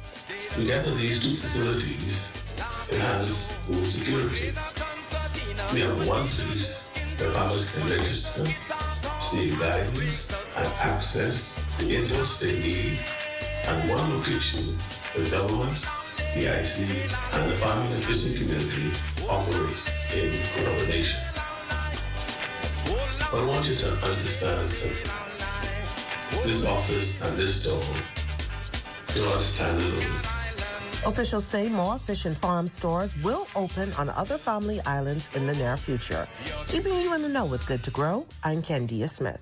Matters will top the agenda at this week's National Women's Symposium. We have all the details. Plus, the little ones at Eva Hilton Primary School host their career fair. From a pro golfer to an entrepreneur, these kids have big dreams. Those details straight ahead. Also, let's grab dinner at Cara. We go inside an exclusive dining experience. You want to stay close for that. And in sports, the Hield Foundation and Disney Cruise Lines partner to take back sports.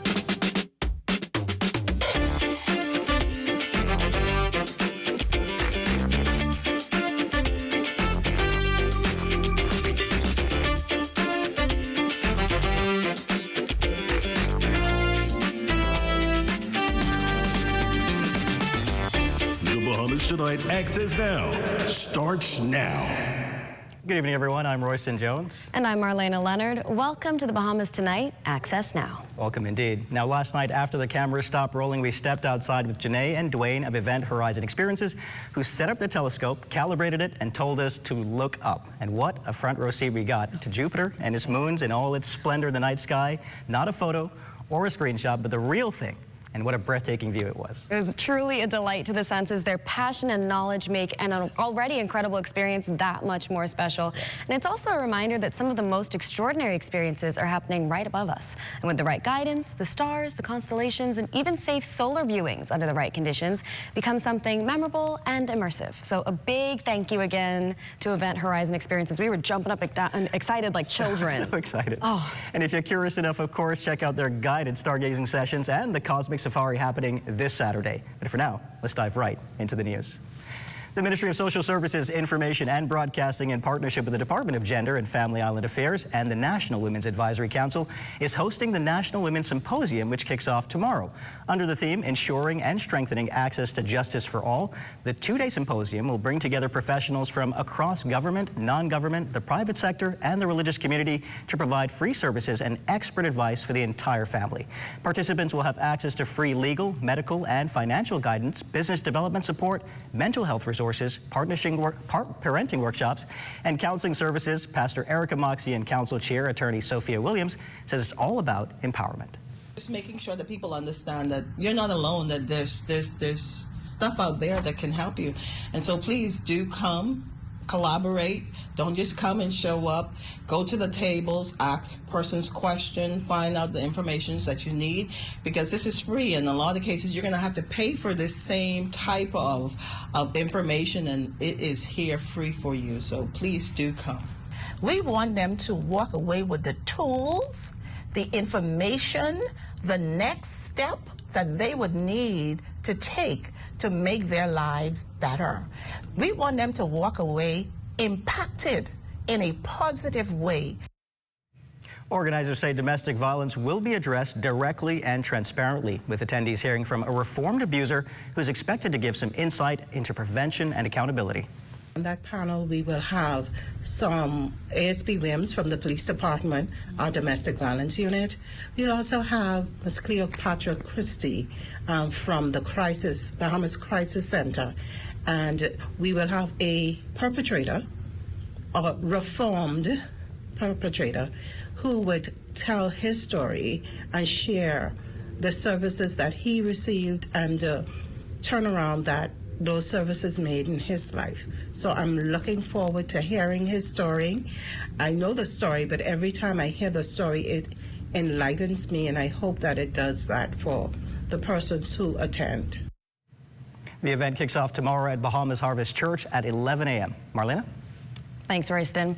Well, it's never too early to start building a child's future. That was the message behind Eva Hilton Career Day today, and our West Calix Forbes was there and tells us more. Career Day at Eva Hilton Primary School wasn't just about uniforms and job titles. It was about planting a seed for the future. Educators and parents came together to nurture children's dream early on, guiding them towards careers that they're passionate about and preparing them for the real world ahead. I specifically did not bring out the doctors and the lawyers and the accountants because these are areas that these children see all the time. And so the areas that we are looking at is the different areas in the defense and the police force. We have maintenance people. We have the waste management, the ecological department. We also have forestry. So there's a lot of different areas. We also have entrepreneurs who come out and they talk about their areas. BTVI, because when you ask them about college, the first thing the children say is, I'm going away to college, or I'm going to UB. So we trying to get them to realize that, hey, BTVI is also available, and they also have areas that you can find a career in. And I spoke to some students who are already thinking about independence, passion, and purpose. I chose to be a customs officer because I am inspired by my big sisters who are custom officers. My name is Amari Moss, and I am a pro golfer. I chose to be a pro golfer because I really enjoy doing golf, and the people who help me learn golf and play it, they could take their time out and do something else instead of just playing golf and teaching us. Entrepreneur because I want to work for myself. I don't want to work for anyone else. I want to be independent and work for myself. I want to have my own business. And while teachers play a major role, one mother says she is doing everything she can to nurture her son's dream of becoming a firefighter. Came to the police station. One of my good friends is a firefighter, so they gave him a tour of the trucks and stuff. I just encourage him in learning to out the fire when there's a fire. They're not going to be small, so you have to be in their life active because they depend on us as parents to be with them every step of the way. Go to Bahamas tonight. I'm West Calix Forbes. At Eva Hilton, I clearly blend right in. We're Scouts Force? What'd you say? That's my name. Oh. Yeah. What an amazing story. Thanks so much, Wes, and cuteness overload, of course. Meanwhile, our Matea Stewart had a full culinary experience, call it feast mode, fully activated, attending Cara, an exclusive dining showcase at Bahamar, the restaurant known for its perfect steaks and created by famed Italian butcher Dario Cincini, who was in town to personally host what seemed to be a very delicious event. Let's check it out. Last night, Cara at Bahamar transformed dinner into an experience, hosting world-renowned Italian butcher Dario Cincini for an exclusive culinary showcase. Known globally for elevating traditional butchery into an art form, Cincini hails from Panzano, Italy, where his family has practiced the craft for generations. But this wasn't just about steak. It was about the story behind the cut. Noi veniamo da un piccolo villaggio nel cuore della Toscana, Panzano in Chianti. We come from a tiny village in the heart of Tuscany called Panzano in Chianti. La mia famiglia fa il lavoro di macellaio da 250 anni. My family have been butchers for 250 years. di padre in figlio per 8 generazioni. We pass this art along from father to son for 8 generations. Throughout the evening, guests were guided through carefully selected cuts of meat, each prepared to highlight texture, flavor, and technique. And while many of us focused on seasoning or sauces, Caccini emphasized that exceptional taste begins long before the meat ever touches the grill. Cara, located at Bahamar, continues to position itself as a premier culinary destination, bringing international recognized talent to the Bahamas and giving locals a taste of global excellence without ever leaving home. Reporting from Cara at Bahamar, I'm Matea Stewart. I know where I'll be this weekend. Thanks so much, Matea. Still to come, a Bahamian judo star takes us inside his latest fight and his newest medal. We've got that interview next, and Diane Dorset has your Access weather forecast, so stay close.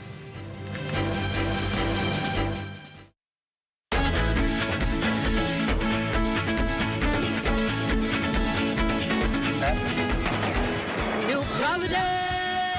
This is our moment of unity. Bam, bam, bam, bam, bam. Feel the rhythm, feel the purpose, feel the power of togetherness. On Tuesday, March 24th at 9:30 a.m., the journey begins as the baton of camaraderie run ignites the spirit of the GSSA schools of New Providence. From campus to campus, junior to senior high, the baton will travel through our government schools, symbolizing unity, teamwork, respect, and shared responsibility. Each handoff tells a story. Each stride carries pride. Each school plays a role. Rack-attack. That's not just the beat, that's the sound of schools connected. That's the sound of New Providence moving as one.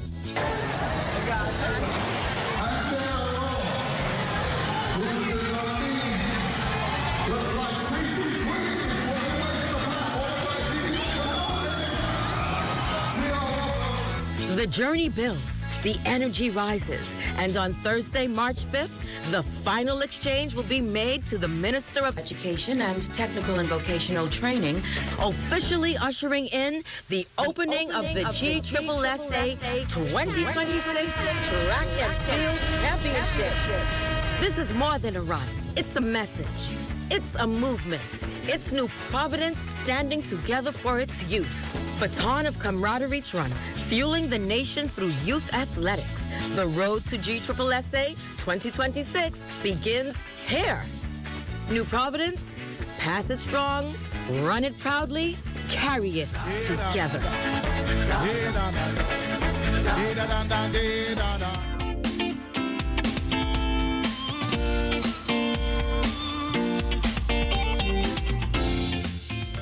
Good evening, Marlena, Royston. It's Friday, Junior, and my favorite part of the newscast, your Access weather forecast. Your quick look at what's shaping our weather for the next few days.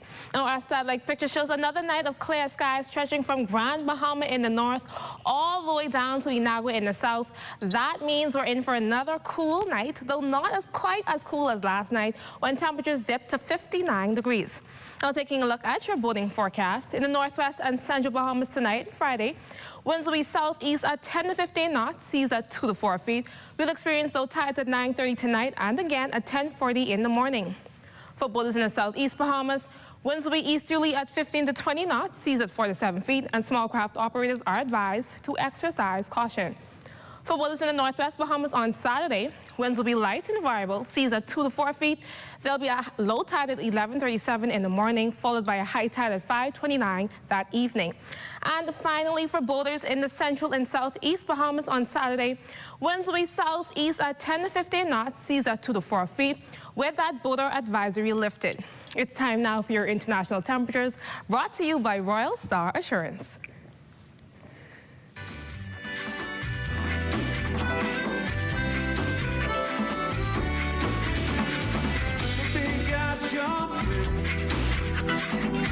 Giant wake from its sleep and slumbering.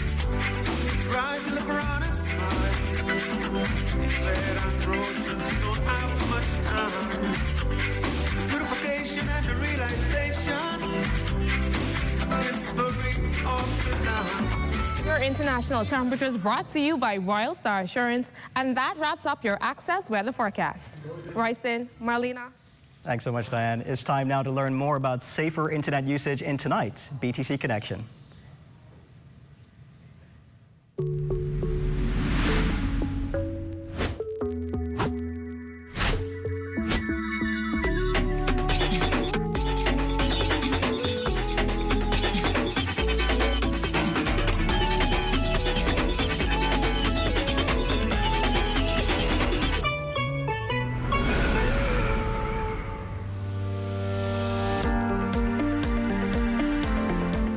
It is our pleasure to welcome you here to Fusion Superplex for Safer Internet Day. Applause! Well, I expect for the students to learn more on the awareness and the safety of being online, because online now is the real world. And so it's very important for them to know how to use it and to keep themselves safe from being any victim to any scams or anything like that. When I look to AI, it's very transformational. Over the years, it has changed the world, and I feel as though being involved in it is important. Think before you click. Figure out and think about how would this affect me in my future? Because it will affect you in your future. Don't be careful of who you are speaking to. Be careful of what you put in AI or put on the internet. It remains on the internet forever. Thanks, BTC. Well, here's a name you might want to remember, Xavion Johnson. He's a Bahamian judo star who recently brought home a bronze medal from the Tunisian African Cup in Tunisia, North Africa. Our Corbell Pyfrom caught up with the junior competitor who talked about this latest accomplishment, what's next for him, and his favorite food. Let's take a look. Marlene Royston, thank you. Here's a name that we want you to remember, 19-year-old Xavion Johnson. He is doing big things in martial arts, judo in fact, and we are lucky to have him join us all the way from Montreal, Canada, fresh off of his recent third-place finish, a bronze medal he earned at the Tunisian World Cup. Hello to you, Xavion, and thank you for joining us. Hello, thank you. I really appreciate it. Hey, before we get into this big stuff that you're doing, I got to give a shout out to your mom, because I think, well, I know definitely she's your biggest cheerleader. So let's say hello to Mom first. Yes, sir. Yeah, no, she's the best. Good. So talk to me about this recent competition. It was good. It was a good competition for me to come back into, because I took a 7 months break after Pan American Games. This was my first competition in the new weight class in 73 kilograms, because I used to fight in 66 kilograms, so it feels good to be back on the mat. And so, first of all, Tunisia is far away from here. I'm not as well-traveled as my producer, Anthea, is. Tell us where Tunisia is. It's in Africa. Yeah, I forgot like what part of Africa, but it's in Africa, yeah, I forgot. So, the competition itself, how many competitors were there? And how fierce was the competition? For the junior competition, there's 200 competitors in total. There's 15 in my bracket. The competition wasn't that fierce. It was just more like for me to get back in the groove, especially from the long break I took from tournaments. So it was good to be back in the feeling and the mode of it. Xavion, it's my understanding that you started judo when you were 8 years old. What got you into it? Oh, I watched it on TV. I watched the 2012 Olympics on TV, and I decided that I want to do this, and I want to become Olympian in judo. It looked pretty cool on TV, so I started it. Besides it being cool, what are some of the other, I guess, qualities that go along with judo? I'm thinking discipline must be a huge part of it, eh? Yes, sir. Discipline, and also just like kind of like just also like traveling, because being able because in judo you get to travel like all over the world. There's like you go to, I think there's maybe about like in the tournaments and like the world ranking thing, you have the chance to be able to go to I think maybe 50 countries. That's if you do all the tournaments. But there's so much like awesome stuff with judo. That I love about the sport. Traveling is one of them, of course, because I never knew that I was going to go to Tunisia. So that's a benefit. To compete at this level, what amount of preparation and training are involved? I would say for sure, for preparation and training, more like just dieting for sure, because in judo there's weight classes, so I have to always make sure my weight is good. I have to train at least 2 times a day, for 6 times a day, 2 times a day, 6 times a week. Yeah. And also just for me to physically and mentally be prepared for the competition. Make sure I don't burn myself out before going to the competitions. And I also should be like, I also do aim to be at my best each and every competition. I also try to learn something new in the competition and develop going into the most important competitions later in the year. So competitively, what is next for you, Xavier? Right now is to do the Caribbean Game qualifiers in Panama and Guatemala in the last weeks of March. Then hopefully qualify for Caribbean Games. Wow. So I got to throw this in here because your mom told me, I said, hey, what's his favorite food? What's his diet like? She says, she's not really sure, but you like chicken, eh?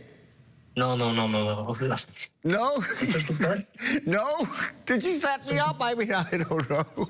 Said I like chicken? No. No, chicken. No, not drinking. Chicken. No, like chicken, like the food, like. Yeah. No. I don't like chicken. I'm more of a pancake guy.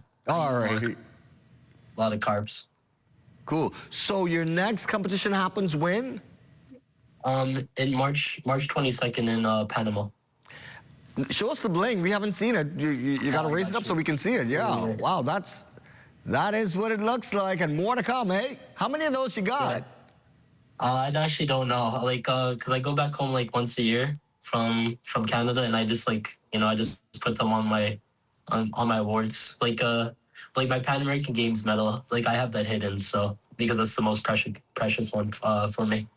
All right, pick up your school for us. What school do you attend there in Montreal? Oh, I'm not going to school in Montreal. I'm doing online school. I'm doing dietitian. Okay. Because since I train like a lot, I can only do online school. But once I finish the Olympic cycle, I plan to go back in person. I'm just doing 2 years online. Well, we are looking forward to hearing big and amazing things about you. Thank you for spending time with us here on Access Now, Xavier. Thank you. I really appreciate it. All right. That is Xavier Johnson. Let's remember that name. You're watching Access Now. Let's toss it over now to sports, total sports. Phase 2 of the collaboration, Disney and Buddy Hield Foundation. Details of that story and more coming up in sports. Why should I be framed? I am never the same, but I am always myself. Paradox, the new refillable parfum by Prada. Available at Lorix Duty Free, Bay and Parliament, Old Fort Bay, Marathon Mall and Palmdale.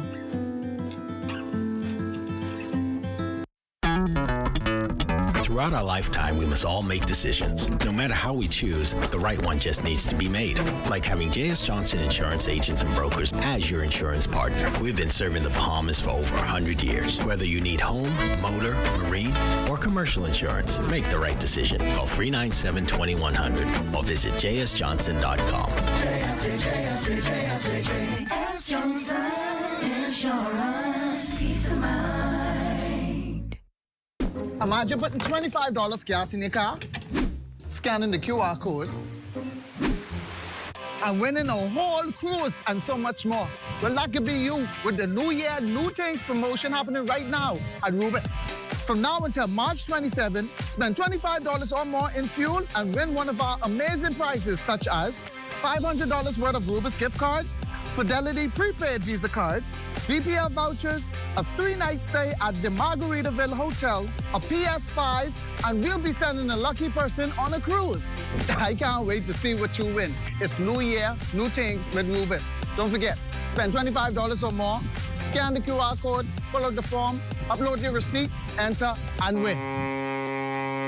That's my boo. I ain't getting leave. I can see you all on the cruise. Don't leave me, don't leave me.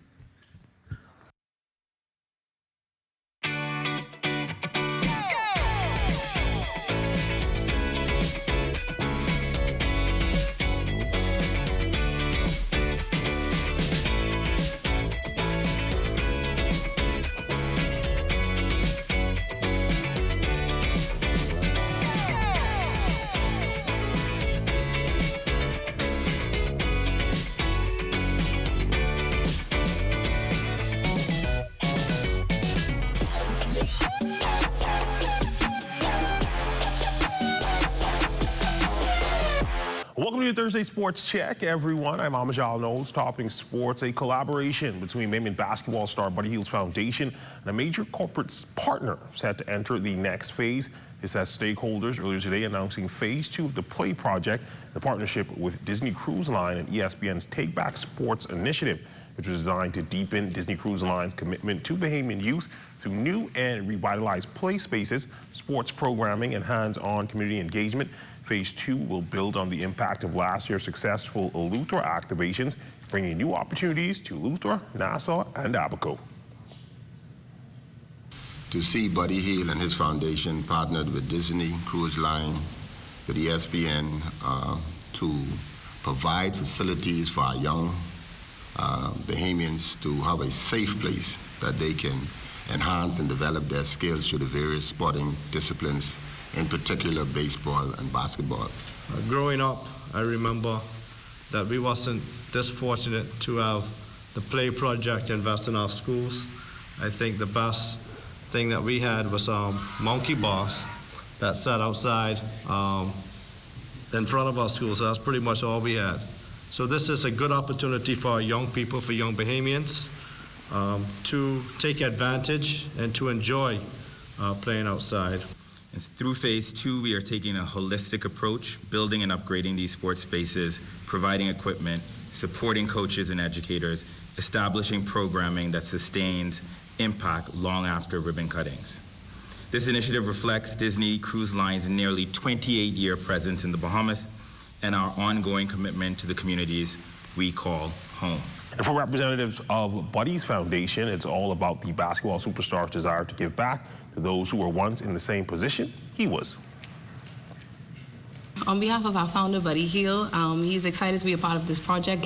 Giving back has always been a part of what he was founded on and what even contributed to his upbringing. So a part of Project Play, we are just proud to bring positivity in building parks, and we're excited to work on the project. More than excited to be a part of the Play Project, because this is exactly what Buddy had in mind when he coined the term 242 to the world.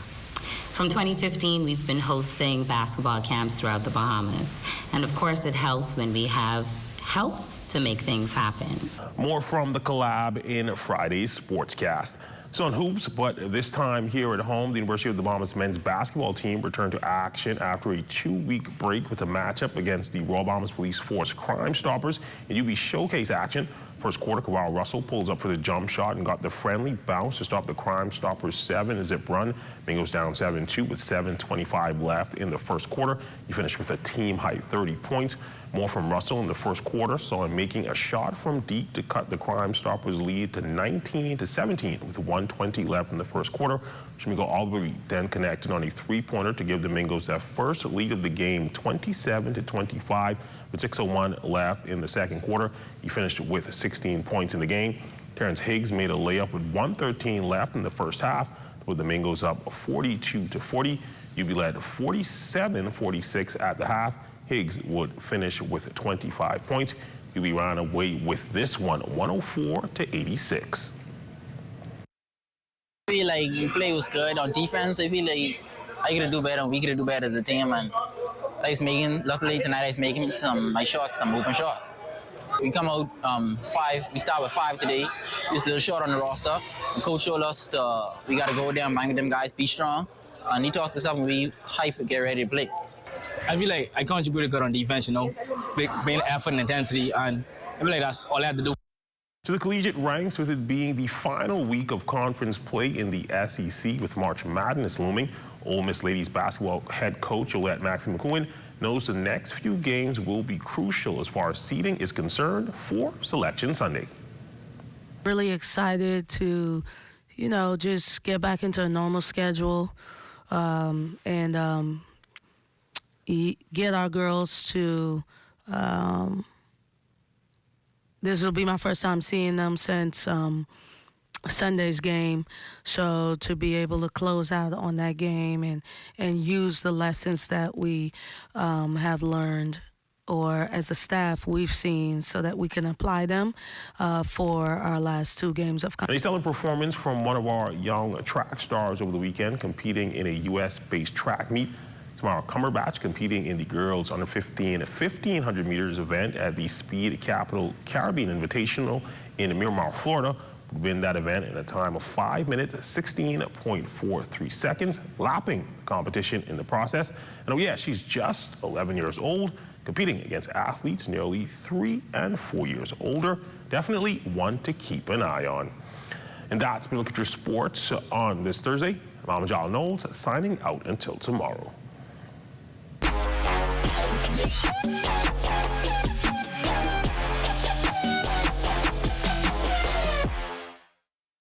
Follow the savings and head to Super Value and Quality Supermarkets for super specials like Chef Boyardee spaghetti and meatballs, 15 ounces, $1.69. American Spice lemon or lime juice, 32 ounces, $1.69. Robin Hood flour, 5.5 pounds, $5.29. Yellow onions, 3-pound bag, $2.99. Baby back spare ribs, $2.99 per pound. From store to store, no one saves you more than Super Value and Quality Supermarkets.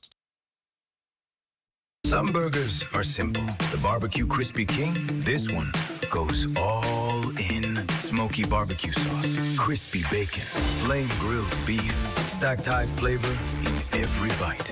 In Nassau, we don't do small, and we definitely don't do boring. And when morning hits, the Breakfast Barbecue Crispy King has that bam to start the day.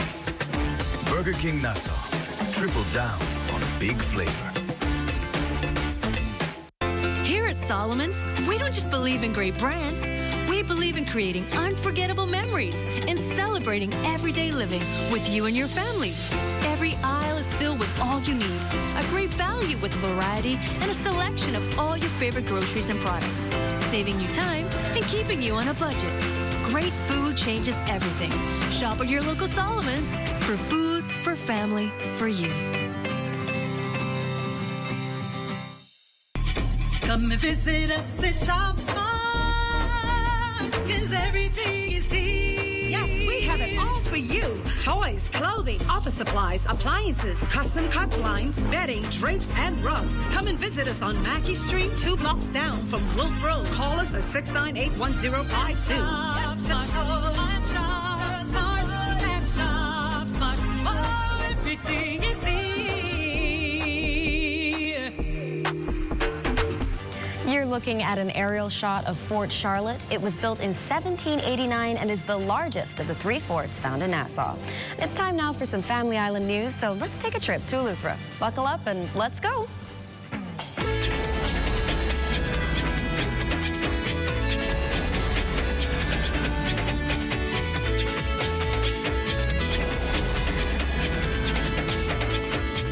The Disaster Risk Management Authority rolling out its disaster readiness program directly to the Family Islands with full-scale simulations. That means boots on the ground, real drills, real pressure, making sure when a storm hits, our islands are fully prepared. In Governor's Harbor from February 8th to 11th, the DRM teamed up with the Royal Bahamas Defense Force and the United States Northern Command to launch the first regional disaster readiness exercise for 2026. Here's Acting Director of Disaster Operations of the DRM, Henry Moxey.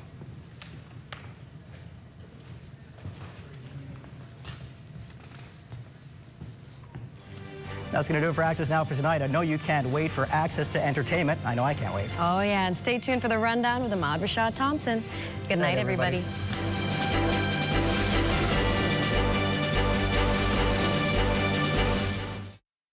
Things with Ill Ability's mission is to empower individuals to live life with limitless possibilities through positive interactions within communities worldwide.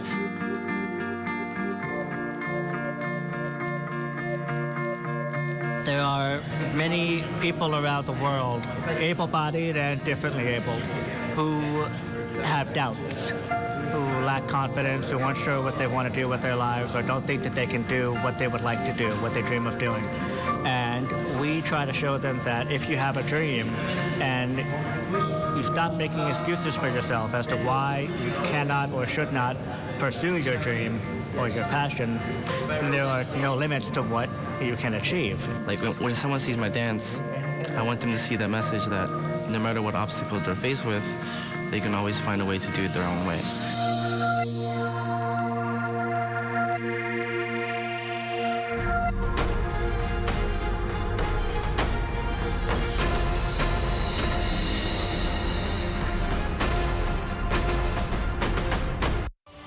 at Bahama Boulevard. I'm Sean Innes. This is ZNS.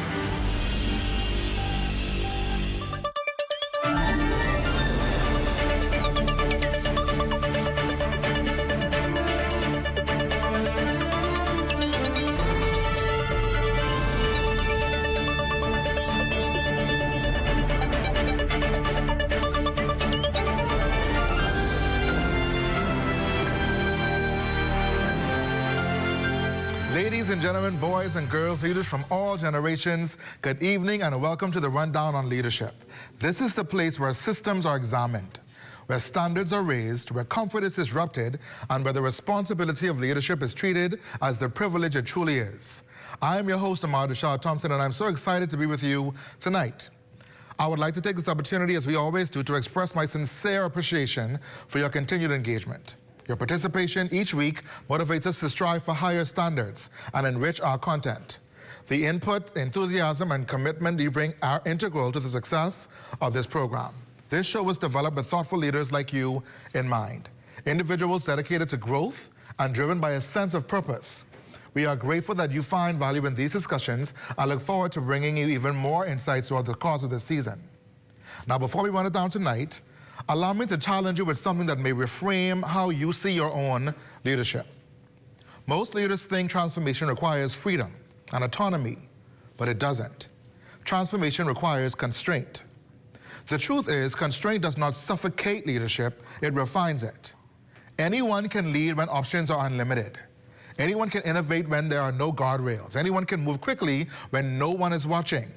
But real leadership, consequential leadership, is revealed when resources are limited, when scrutiny is high, when stakeholders disagree, and when the system you are operating in was not designed for speed. Therefore, the question is not, can you lead when it's easy? The questions become, can you drive change inside the structure that resists change? And what version of you shows up when the pressure mounts? Over all the years that I've coached executives across industries in banking, public service, hospitality, corporate leadership, or entrepreneurship, I've come to learn that the higher the stakes, the tighter the structure. The more complex the system, the more disciplined the leader must be. And the more visible the seat, the more regulated the environment. That is true in government, in corporate, in compliance, in financial institutions, and in healthcare. It's true in any organization where decisions affect livelihood, economies, and reputations. Our conversation tonight is about altitude. It is about what happens when leadership rises to a level where improvising alone just will not cut it. Where discipline replaces impulse, where alignment replaces ego, and where clarity replaces noise. Tonight's episode is titled Leading at 35,000 Feet. We will discuss what it takes to drive transformation inside highly regulated environments. And we are honored to be joined by someone who operates this daily at that altitude. Running it down with us tonight is Dr. Kenneth Romer. Dr. Romer serves as the Director of Aviation and Deputy Director General of Tourism within the Ministry of Tourism, Investments, and Aviation, with oversight of 8 national aviation agencies and strategic infrastructure initiatives that are shaping our economic momentum and national confidence. But tonight is not about his title. It's about transferable principles. Tonight, we're examining how do leaders drive change inside systems built on regulation? How do you innovate without destabilizing? How do you maintain clarity when scrutiny is constant? And what psychological discipline is required when the margin for error disappears? Whether you lead a department of 5, an institution of 500, or you aspire to steward systems that impact thousands, this conversation is for you. Because at some point in your leadership journey, you will discover something sobering. Speed impresses, but structure sustains. And if you cannot lead inside constraint, you cannot lead at scale. So tonight, we are going higher. And since we're going higher, I need to switch gears for a moment. Ladies and gentlemen, this is your captain speaking. Please fasten your leadership seatbelts and ensure your intellectual tray tables are in the upright position. Clear the aisles of distraction. And be careful when you open the overhead compartment of your thinking, because I can guarantee that perspectives will shift during this episode. We are preparing for departure. So Tiger Leader, text a colleague and share this broadcast, because tonight we are not taxiing, we are indeed ascending. This is the Rundown on Leadership, ladies and gentlemen, and we're ready for takeoff. Your breakthrough is right after this break. Stay close.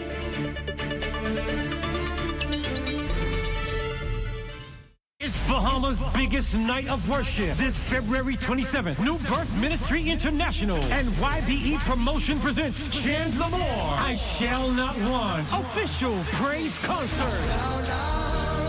The voice that electrified a generation will be performing live. This is Chandler Moore. I am coming to Nassau, Bahamas for the first time. February 27th, Nassau, Bahamas, Beach Soccer Stadium. I cannot wait to see y'all. Love you.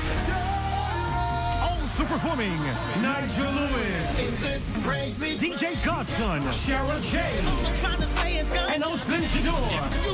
Friday, February 27th at the Beach Soccer Stadium in Nassau. Tickets on sale now at BahamasEatTickets.com.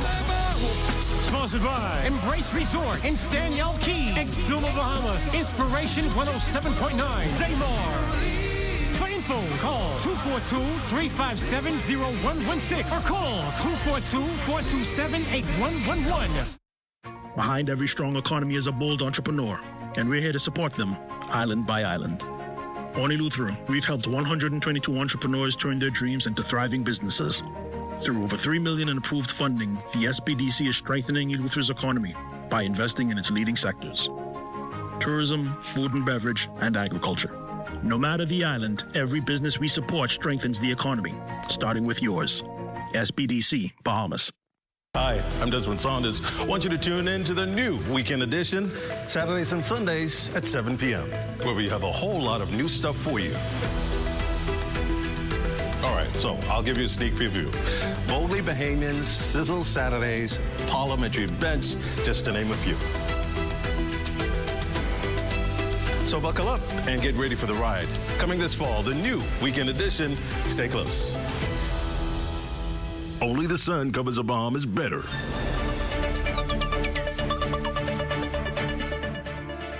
Welcome back, everyone, and welcome to the show, Dr. Romer. I'm grateful that you're here to run it down with me this evening. Ladies and gentlemen, my guest tonight is Dr. Kenneth Romer. He's the Director of Aviation and Deputy Director General of Tourism, two positions of incredible influence in our nation that both require tenacity, innovative and strategic thinking, and a deeply human-centric approach to leadership. So tonight, we will not be dissecting policy. We are examining leadership at altitude. Dr. Romer, let's begin here. When leaders operate inside highly regulated environments, whether in government, finance, healthcare, or aviation, the assumption is often that regulation slows progress down. From your vantage point, is regulation an obstacle or is it architecture? First of all, sir, let me thank you for having me on this show. Absolutely. And commend you for the incredible job you're doing. I know that I've been introduced by my title, but my title is what I do, not who I am. Come on, let's start there. A young guy, yes, a barefoot boy from Andros, Evans blood and Roma blood coming together. Coming to Nassau, growing up in the ghetto and Baintown, persons call it. Again, experienced the grace of God that transformed my life and worked across multiple industries and several countries. But beyond that, I'm not just a citizen of the Bahamas, I'm also a citizen of the Kingdom of God. Come on, the best place to be. So I'm very proud of that. Yes, your question is very interesting when it speaks about regulation, whether it's just an obstacle. I think regulation really is an opportunity in disguise, okay? And sometimes persons look at being in a regulated environment, and they sometimes think of regulations being a set of rules and legislation that sometimes impedes or slows down progress. But when you understand the context of a regulatory environment, you'd understand that regulations do more to help us than to harm us. You know, a lot of my teaching, I have the Manual for Life, of course, for living for organizations called the Bible. Yes, sir. And to understand something, we always just look at the source of first mention, when something is first inferred in Scripture. And so I go to the book of Genesis chapter 1 in my Manual for Life, and I see that there were several things that happened, Ahmad. First of all, the Bible says that in the beginning, God created the heavens and the earth. But something was wrong with something that's wrong with, and God created something. There were three things happening. It was without form, it was void, and darkness covered the face of the deep. So there were three fundamental things that we saw again when God, the CEO, again of the universe, introduced us to three thoughts as it relates to leadership and transformation. First of all, the earth was without form. That speaks again about a lack of structure. Yes, sir. And then it was void, a lack of content.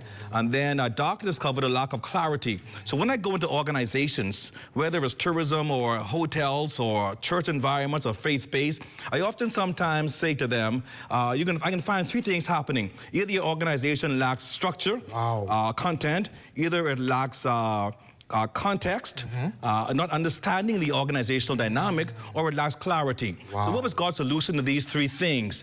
The Bible says the Spirit of God hovered over the face of the deep. God did an assessment, and then God spoke. Before there was action, there was assessment. Yes, and so God put in place the first set of regulations. He says, let there be light. Let there be structure and order. So that's why I speak about regulatory environments. It helps us to do several things. It helps us to define our vision. It brings clarity again to our goals. It helps us to begin with the end in mind. Yes, it takes chaos and brings calm to chaos. And then it brings, of course, organizational alignment. So regulatory environments and regulations really are designed to help us, not to hurt us. Yes. And when we look at it from that lens, I think our thinking about regulations will totally transform the way we do business. That is a very nuanced and appropriate approach to take. I believe if we do refer to the Bible as our manual for life, whether you are in business or in ministry, whatever it is, and we take those three principles, right? Lack of structure, lack of form, lack of content, and a lack of clarity. I always tell people when there is a lack of clarity, you can expect confusion. Yes. You can expect collision, you can expect collusion. And if we're honest, though, in our humanity, right, because the many people are walking that should be walking along with Christ are not. And in regulated organizations, it can sometimes feel like red tape, right? That regulation, that thing that's supposed to keep us in straight and narrow, sometimes feels like it's calling me back. What would you say is the biggest misconception leaders have about that concept of red tape? If you could further expand on it, I guess. I think in organizations, in essence, unfortunately, we have been more accustomed to rolling out the red cape than the red carpet. And the red carpet really is something that is people-centric. The red tape is policy-driven. Yes, sir. And when we understand in organization that success is driven by people, not policies, not even in many occasions your best practices. When people again become the center of organizations, we will begin to dispel this myth now that bureaucracy is designed to help organizations. People must be prioritized over your policies, over your processes. And when we put people back again at the forefront and at the center of what we do and who we are in organizations, I believe that we're going to see greater organizational success. Sometimes, Rashad, we treat people as though they are secondary assets in organizations. Yes, sir. You know, sometimes the bottom line for many businesses really, and the goal is really to drive profits. So persons get into business, they drive profit. Governments are even businesses. So when we look at businesses, we look at fiscal performance, we look at corporate environments, fiscal performance, but sometimes we look at what we seek to achieve without looking at who we are achieving it to. People, again, in our country, in our organizations, must take, again, the central role. When people are centered to what we do, I believe that we'll see greater results and successes in our organizations. Now, Roma, you talking, the people saw your picture on the flyer and thought we talking all kind of form and policy and stuff. You're saying that in order to be successful in an organization, you need to put your people first. You need to focus on the people that you're achieving with, not just the things that they're going to be achieving. And in so many organizations right now, leaders are, whether regulated or not, are taking the backwards approach to that. They're looking at the systems, the process, the AI, technology advancements, but they're leaving behind the people that are either quiet quitting or trying their best to get out of this organization that they find themselves not being heard in. What is the mistake that you think most leaders make when they're coming into leadership for the first time? Right? Because whether the environment is regulated or not, they may hear a seasoned leader like you saying, it's people first. But in their mind, they know they got to get to the bottom line first. How do they enter this field thinking about people but still watching or concerned about the bottom line as well? Sometimes I think, Rashad, that one of the greatest impediments to leadership is that leaders, unfortunately at times, swallow their own selves. So when you do that, you become full of yourself. And so leaders come into this, many come into roles, And they honestly believe that leadership is about them. It's the boss mentality. Yes. And that people are secondary to who they are as a leader. I often say this, Rashad, that whenever you become too big to serve, you become too small to lead. Come on. And so at times I really speak about this whole idea of people standing for servant leadership. Again, my manual for life speaks about Jesus and God being the servant leader. He could have come in with this notion, I am the boss, and he really was, according to Scripture. But we see him doing some unconventional things, some model what leadership looks like. Okay, things such as washing his disciples' feet. Things such as feeding them when they were hungry before he tried to preach to them and impose his spiritual views again on the masses. We see him coming into a position again of humility, okay, where he took the form of a servant, not really the form of a king. So sometimes leaders come into this position and they think that they have arrived. And that perhaps is one of the greatest impediments to leadership. Because whenever leaders think that they have arrived, they can go no further. Come on. And so leaders sometimes, they plateau, they come to a place where they are now no longer growing. Because as far as they're concerned, they're sitting up at the pinnacle of leadership. And whenever you stop growing, you begin dying, because growth is a characteristic of living things. So I say to leaders at times, always look at ways not to improve your team, but to improve you. When I go into organizations, Mr. Thompson, a lot of leaders say, well, Roma, fix my company, fix my organizations. And I always begin by asking them the question, how can I fix you? But unless I fix myself first, you use an analogy again about an airplane. One thing it did not say, before you put the life vest on others, put your own life vest on. Before your oxygen mask goes to somebody else, put your own oxygen mask on first. That means now, Rashad, we've got to look at our self-introspection. Before I fix them, I've got to fix me. So my prayers change. Instead of me saying, Lord, fix them, I says, Lord, fix me. Yeah, fix me. Wow. That perspective is deeply selfless. It's also deeply aware. So many leaders are in trouble because they lack self-awareness. Our friend and mentor says, if you don't know yourself, you can't grow yourself, right? That's John Maxwell who says that. And you find leaders who have amassed all the things that sound good, the 14 degrees, the 19 letters behind their names, but they still don't know who they are. They don't know who they are in Christ. They don't know who they are in the organization. They can't ascribe to any values. How have you found in your leadership journey, Dr. Roma, that knowing who you are helped you to become who you were meant to be? How does that work? You know, one of the most powerful prayers and transformative moments in my life came when I was leading another organization as a young man. And a person said to me, you're excellent at what you are doing. And so I really thought that I had arrived at that point. So I was always influenced again by the opinion of others. So when they said, you're good, I figured you're really good. When they said that you're bad, I figured, well, you're really bad. And I found myself caught in this trap where I was being influenced by the thinking of others. You know, a leader's thought is his most powerful asset. Absolutely. And when we allow persons to control the way we think, they control the way that we live. And so unless a leader has his own sense of independence, where he thinks of himself the way that God causes him to think of himself and be free from the opinion of others, you'll find the leaders will always be insecure. And so I depress as God, allow me to be free from the opinion of others. A leader who does not know who he is will always walk in insecurity. Come on. And insecurity is one of the greatest impediments right now to organizational growth and success. When we're insecure, we try to suppress the talent and the growth of others. We always believe that there is only one king or one queen in the kingdom, when a leader's job is really to create other kings and other queens. When you stop duplicating yourself as a leader, you'll fail. And that's the issue we're having right now globally among leaders. We're not duplicating ourselves. Absolutely. I think this is, so many people get this wrong. They consider the talented one on the team coming to get their job, or I have to stifle her because she's too sharp or he's too sharp. First of all, if it is that you're not creating someone else who's going to take this job, you're already doing it wrong. The chair is not for you to inhabit all your life. It's supposed to be able to abdicate that chair and make somebody else come in to do it better than you did. Our founding bishop says, if you're creating a business that's dependent upon you, you're creating dependency, not legacy, right? But many leaders fall in the trap in this regulated environment, Dr. Roma, where some people get caught up in the regulation, they get caught up in the red tape, if you will, and they lose their way. How do leaders avoid becoming either reckless or power lies in structured systems?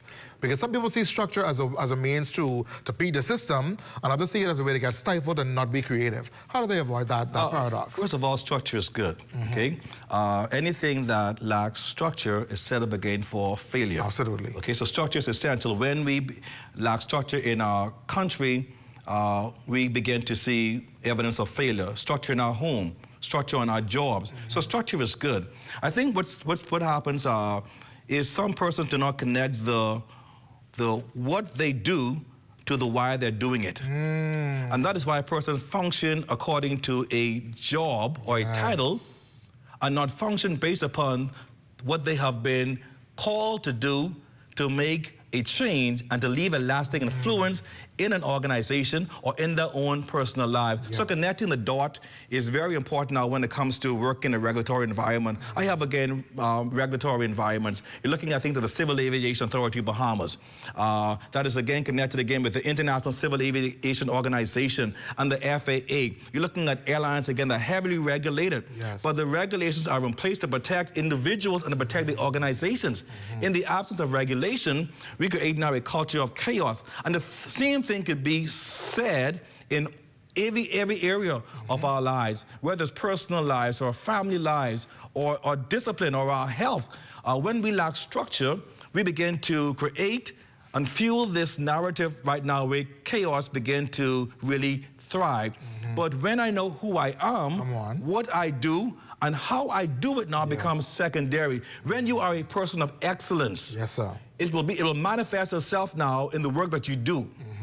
Sometimes folks, again, in regulatory environments are saying, well, the regulators are walking around with a big stick insurance compliance, insurance, again, that you are properly governed, corporate governance, those type of discussions. But I go back to the big why. So why are you doing it? Why are you doing it? And when there is a disconnect with why I do, airplanes would not be able to fly safe. Okay? When I understand why I'm not doing it, you can have issues right now, again, in control towers. You can have issues right now, again, in terms of safety audits. But when I understand why am I doing this, it's again to protect my country, to protect individuals, to make sure that safety and security are critical issues. The why always influences the what and the how. And I think that is a good understanding of what good regulatory environments seek to achieve. Now, what you're talking about, though, requires patience. I'm learning every day still. As you said earlier in our conversation, the leader that's not learning is dying. Simple as that.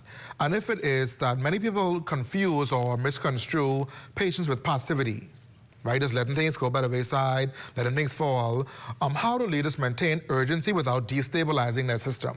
Because if you need to exercise patience in your daily life, but you don't want to risk destabilizing everything around you as you work to make things, especially in regulated environments, whether aviation or otherwise. How do they avoid that destabilizing nature as they're trying to be urgent and getting things done appropriately? Well, the whole nature of patience in a regulatory environment is always beginning with the end in mind. You get inside of an airplane cockpit, there's a checklist. I guess as well, you know what? I'm about to taxi out, I gotta take off. Forget the checklist, I'm just gonna try to become airborne. But there was a checklist that tells us very prescribed, very prescribed, to say exactly what you should be doing it. And then oftentimes there is somebody else in the cockpit with you, who calls back, who verifies what you just said. And that is the important, again, of accountability, okay? I say this is what I'm going to do, you say it audibly, here is a checklist. I'm doing this, a person sitting in the cockpit with you normally in certain types of aircraft would call back, okay? And then after I would have completed my checklist, I am now cleared now to proceed to the next step in my journey. I know now that my outcome is going to be landing in Masaba Abaco. How I get there now is a prescribed process. Whenever we rush processes, whenever we rush life, it will cause us again to crash land or to crash. So there are so many leaders who end up, unfortunately, as leadership casualties. They crash before they take off. You know why? They do not want to follow the prescribed process. The prescribed process, again, in my life, sometimes it's the Bible, the Word of God. Whenever I take shortcuts, I could end up becoming a spiritual wreck. The prescribed process in our regulatory environment, again, are manuals and procedures that have been carefully written okay? Our rules and regulations. Yes. The outcome, again, is to get us to a particular place, a destination. How we get there requires patience. And that is what's killing so many young leaders. You know, they look at what an organization is, and those who would have spent their years, 45 years. And they say, well, why can't these old persons go home? Yes. And I'm not speaking about not making room again for younger leaders, but I find that there is a growing level of impatience. Yes, sir. Where they're saying, you know what, retire all of them. Yes. All these old folks, these old folks got to get out of this place. Wow. And they discount now the wisdom that persons bring to the table, the years of patience and experience they sometimes bring. And so because they can't wait, they call it sometimes the popcorn generation. Yes, you know, you put it in the microwave, 30 seconds, pop. And you're there looking to you're watching to see when that popcorn is going to pop. Right. Okay? And because of that, there are so many persons with leadership potential who are really good persons, but they make a wreck out of their lives because they have not understand the discipline of patience. Is a discipline. Indeed. Mr. Thompson. Yes, it is. It's a discipline. When we do not discipline, or have self-discipline, we end up, we are at risk again of ruining ourselves and ruining our organization. Absolutely. You said something powerful. You said some leaders are crashing before they even take off. When I was a younger leader, I'm still very young, but I was a younger leader. I was just coming up for the autumn degree, and everything was big and shiny. And my leader said to me, Ahmad, your ambition is going to cost you. And I immediately took offense to that statement, Dr. Woman, because, miss, you jealous, and you want my job, but she had the job I was looking for, first of all, so how could she want what I have? Additionally, what she didn't say, but what she was trying to say was, you cannot skip the process.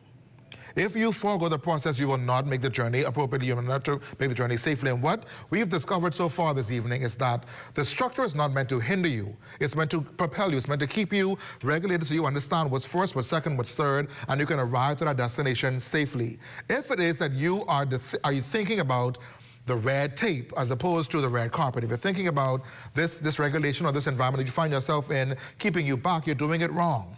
As you can see, this conversation is just getting started. We're going to go higher even after our break, because we're going to talk more now about how do you transform organizations at scale with all this regulation in place. Your breakthrough continues after this break. Stay close.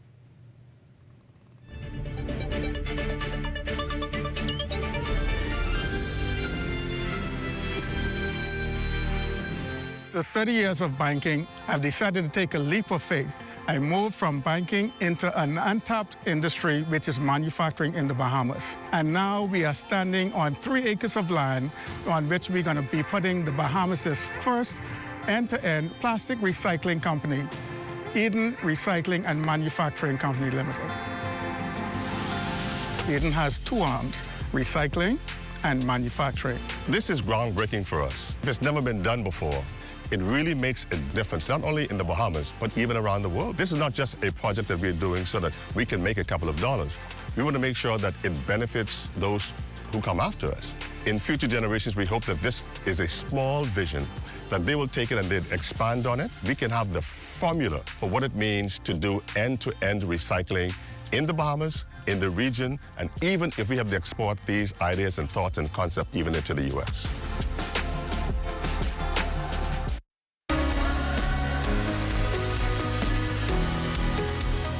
Hi, I'm Brent from CBS Bahamas.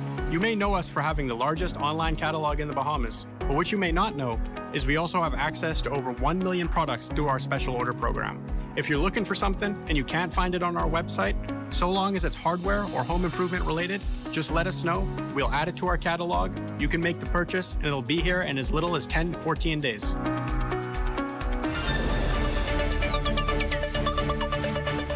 Welcome back, everyone. If you're just joining us tonight, my guest is Dr. Kenneth Roman. We are talking about driving transformation in highly regulated environments.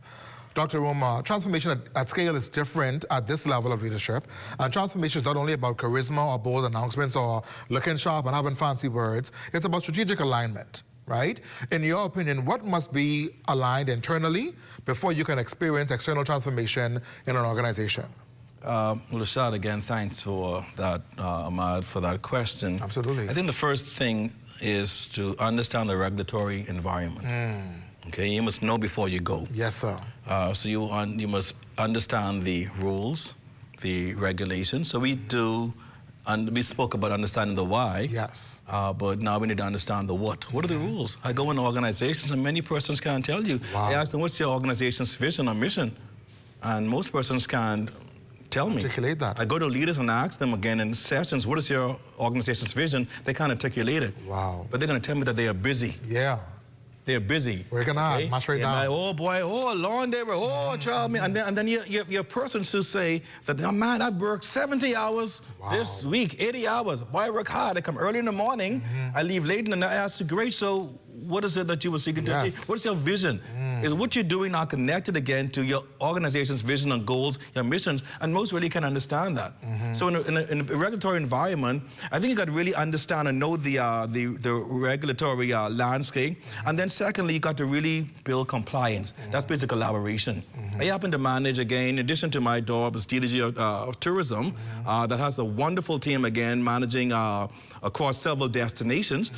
Tourism officers, again, wonderful departments there. But I also manage several aviation agencies. And when I took over this role, it's interestingly, it was defined as the silos of aviation. The silos, you know, so it was almost self-fulfilling prophecies. So they were very siloed in its approach. You know, I call each one sometimes a god unto themselves, you know. And so we began to look at this whole idea of collaboration.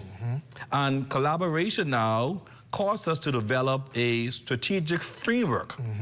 That's not just a framework in isolation, but a framework that is shared. You look at major agencies, wonderful ones like your Bahamas Air, several hundred employees, your Bahamas Air Navigation Service Authority, each with their own vision and their own mission. You look at your Civil Aviation Authority Bahamas, Airport Authority, major organizations, well over 3,000, almost 4,000 employees, each having their own autonomy, their own board, their own leadership teams, their own vision and mission. And here I come and say, great, we're gonna have one Department of Aviation. And we're going to have a vision that speaks again to us delivering on, guess what, on the government's mandate. Because they were all agents of the government. So the first question, great, what's the government's mandate again for aviation? And most saying, here I know my goal, my vision, my statement, but I have no idea what the government is doing. So I had to go and translate the government's goals, their mandates, and have that cascaded and translated right now into meaningful roles. When it came now again to a strategy, it had to be a shared strategy linked right now to a national outcome. And so for the first time in July 2023, the 1st of July, we have for the first time in our country's history a national aviation strategic plan. First time. There were pockets of our plans, but when it comes to a national plan that incorporates all of the agencies, there was no strategic document that spoke again to the national outcome for aviation. But before we develop a strategy, there had to be collaboration. You know, again, the regulatory environment, the framework. Secondly, you looked at your at collaborating, and then you began with the end in mind. This is great. It's not gonna be something that's going to be achieved overnight. Okay, it's going to be at least a 3-year strategy. It's now we develop right now a strategy that goes into about another 7 or so year strategy. And so we're beginning with the end in mind. What are we going to achieve at the end of this? So I said to them, everything you do must be linked again with the strategy. You want me to support what you're doing? Show me how it's linked right now to achieving the national mandate again for aviation.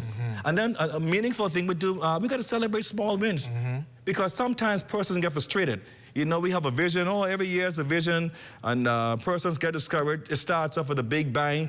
A few months in, persons forget the vision or they don't know the vision at all. Then it just dies a slow or a sudden death. And I'm asking them, this vision is still alive. The vision is alive. It takes us now into 3, 5, or 7 years, but learn to celebrate small wins. This is how you this is how you keep momentum going. Come on. Okay? And oftentimes as leaders, we fail to do that. We look for the outcome. We want to see that person cross the 1,600-meter line. And at the 300-meter mark, I'm already panting. I won't give up. I said, man, there is no way that I could ever do a 1,600-meter, okay? But if I share them along, a leader's role is not just a leader, you know, Ahmad. I found that we are a leader and a cheerleader. So while I might have cast the vision that says, at the end of the day, we're going to run 1,600 or 1,500 meters. I'm going to tell you, at the 200-meter mark, we're celebrating. When you cross that track at the 400-meter mark, I'm going to be there cheering you along. And this is what keeps momentum going in organizations. Sadly, what happens in governments, in countries, at the national level, at the organizational, at the personal level, we start off with a bang, well-intentioned. But we give up and we quit. Yes, sir. Because we didn't understand, again, that we begin with the end in mind and that we must learn to celebrate small wins. Yes, sir. These are some practical steps we could take now in a regulatory environment. Absolutely. If we bring this down, Dr. Roma, to the director of housekeeping right now, the housekeeping manager, to the mechanic, the guy in the mechanic shop, to the people who are doing their best to do their best, right? But they don't have that commitment from they don't have a leader who's a cheerleader. Right. They have the leader who's a taskmaster, who's the person who's saying, look, man, we got to get 14 in by Tuesday. How does that person then? Because you're talking about the work it takes to unify an organization, irrespective of industry. That means you have to collaborate, you have to build relationship, you have to engage people, and to your point, you have to encourage people along their journey. But what happens when I'm doing all I can to stand, if you will, but my leader is not cheering me on, is holding me to task, is making it impossible to feel encouraged? How does that person continue to push forward? I think one of the greatest challenges in organizations is that we expect others to validate a vision that does not belong to them. Wow. I must take responsibility for my own success and my own failure also, by the way. Yes, absolutely. I can't blame it on somebody else. Oh, I have a terrible boss. My boss ain't doing this for me, and the government ain't doing that for me. You know, my husband, my wife are not doing this, my pastor not doing this. Right. So we sometimes blame others again for our success. I'm going to use an aviation analogy, okay? Yes. You know, every plane, especially the older ones, there's a lot of modern ones now, but you know, when I started many years ago, when I jumped in the cockpit, I understood several things. That each plane has embedded right now in a structure a magnet, a compass. They call a compass a magnetic compass. Yes. Okay? People call it old-fashioned. You go to a plane now, sitting right there in the plane, embedded into the frame of this aircraft. That magnetic compass is always calibrated towards the Earth true north. Because when I am up in the air, that magnetic compass always shows me where true north is. So when the systems fail, when the instruments go out the way, and I am confused now because my instrument is saying something else, we've been trained now, go back to that magnetic compass that always points you towards true north. Every individual has inside of them, or should have inside of them, because the framework was a compass was implanted by God in our framework. And it always tells us where true north really is. So when I began to lose my bearings, I'm discouraged, I don't want to work anymore, they're not doing me right, I feel discouraged, I don't want to work here, I got to go back to true north. A compass is always calibrated towards true north. It tells me the direction my life should be headed in, that's placed in me by God. Okay? And so when I begin to lose my, get discouraged, I just go back to my true north. Individuals must take responsibility for themselves, for their success or failures. Absolutely. When I fail on the outside, I've already failed on the inside. And I must take responsibility again for it. But failure is not final. Indeed. I always tell every leadership story must have at least one chapter on failure. At least. Okay? I've failed my way. Folks look at me and say, oh, yes, leadership success. I've never read a book on leadership failure. I've never been invited to a conference to say, speak about the failures along your journey. They never introduced me and says, he's a failed leader. He's a successful leader. And I'm saying, hey, but every leadership story has at least one chapter of success. So we've learned to glorify success. And we want to be perfect as leaders. We sometimes say to them, I've never failed. And so persons are far removed between the leader and the follower, because the followers can identify with the leaders. Because I'm failing as a follower, but my leader is successful. He's never failed. We've got to start telling our stories on failure. Humanizing the experience. Humanizing the experience. Why? Because we lead human. And if we really believe right now that human capital is the most valuable thing in every organization, we'll do a much better job of connecting with the ordinary humans who are working in our organizations. Tell them about your failure stories, your journey, how you got from there. And this will cause, again, leaders who might be younger ones, who might be overly ambitious, to know there's a price you pay for leadership. And for rushing, I think the point you're making here, Dr. Roma, is one of several things. One, you are to take first personal responsibility and personal accountability for where you are, where you're not. The more you blame me, the more power I have. And the more you enable me to claim victory over your circumstance, I will take that and make it mine. But when you can look back and say, you know what, had I done this differently or done this better, or if I had taken this step or taken that step, I could have gotten somewhere in a different way. Additionally, you're talking about the fact that if you're going to demonstrate what leadership really is, you must also talk about the times you didn't get it right. And I encourage my clients and colleagues around the world to fail as fast as you can. The faster you fail, the faster you're going to succeed. And as you complete that failing journey, as you get to the point of the lesson in the failure, you're now able to prepare for your next leg of the journey, if you will. And then you talk about that true north, that compass, that thing inside you that grounds you, that centers you, that's supposed to be values-driven, value-ridden, right? Because if you're not rooted in something of integrity, of positivity, of light, anything back up go is going to sway you or deter you. And I often tell my clients, Dr. Umar, I call it the altitude alignment principle. I thought about it as we were preparing for this show. Systems before speed. You talked about it earlier. Before you can take off, you have to calibrate, see what's going on, right? You also need to figure out it's alignment before action. If we're not aligned on where we're going, where are we going to actually go? Where will we end up? Clarity before communication. You mentioned at the top of our show, in the sense that when God spoke into the light, he spoke into the darkness, rather, he created light to bring clarity, to see our way forward. And before you can communicate a vision to me, you have to be clear on that vision yourself. Then there's discipline before innovation. You could bring all the fancy technological advancements, all the AI stuff, all this technology and all these buttons and whatnot to press. But if you have no discipline, if you're not going to be seeing that thing through to the end, the innovation won't really matter. And then lastly, it's integrity before influence. Oh, yes. And I believe that so many leaders, Dr. Roma, are absent of integrity. They are doing things to make themselves feel better, look better, sound better. They're doing things that serve them and not the organization or their people. They're doing things that are untoward to get ahead. And I believe that's a lot of the hurt that people experience. That same person that may be complaining about their leader or my boss don't treat me right is doing things that are non-integral, right? But they're still building a level of influence, and influence can be good and bad. And people misunderstand the journey of leadership. They make this thing about them and not the people that they are called to lead. But when you hear that model, Dr. Roma, what resonates most with you over your lived experience to date? Which part of that really stands out to you most, or has been kind of a guiding light for you in your journey? I think leadership is really about two things. First of all, it's about influence. Mm-hmm. Influence can be positive or negative. Absolutely, absolutely. And that's why you have a gang leader. Come on. Who could be more he or she too has influence. Than a politician. Come on. They have their constituents also. Wow. And because leadership is about influence. Misplaced influence creates now an impediment again to good governance. Come on. And to good governance and organizational governance and success. Yes. And so the person in my organization who might not have the official title, you know, we have the wonderful, we have a wonderful leadership title for them. They can be more influential than me as a CEO. I call them the gangsters, Dr. Indeed, Omar. right. He's the ones who call in the real shots. They making things happen in the organization. You with your big fancy office and your big vision board, the man on the ground, the woman on the ground who could say, listen, man, today we ain't working.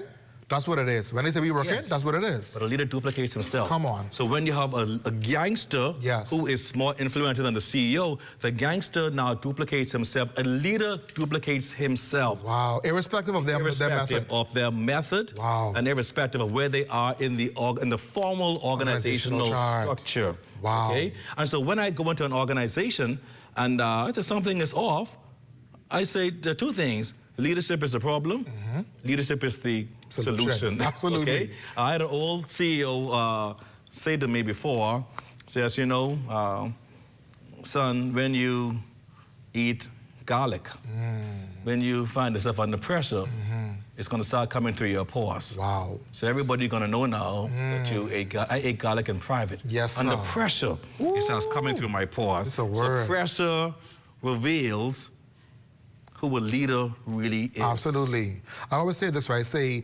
defining moments define your character. Yes. And if you could be as polished on the outside as you appear to be, as you want to be, you can create this facade, you can create this image of perfection, but when the going gets tough, the real you comes out, right? And you have to find yourself asking the question right now, are you a representative of leadership, or are you representing leadership? I want you to stay close to us. Our break we're gonna come back after this break, but as you can see, the conversation is only getting better and better each time we come back. So stay close. We'll be back in a moment.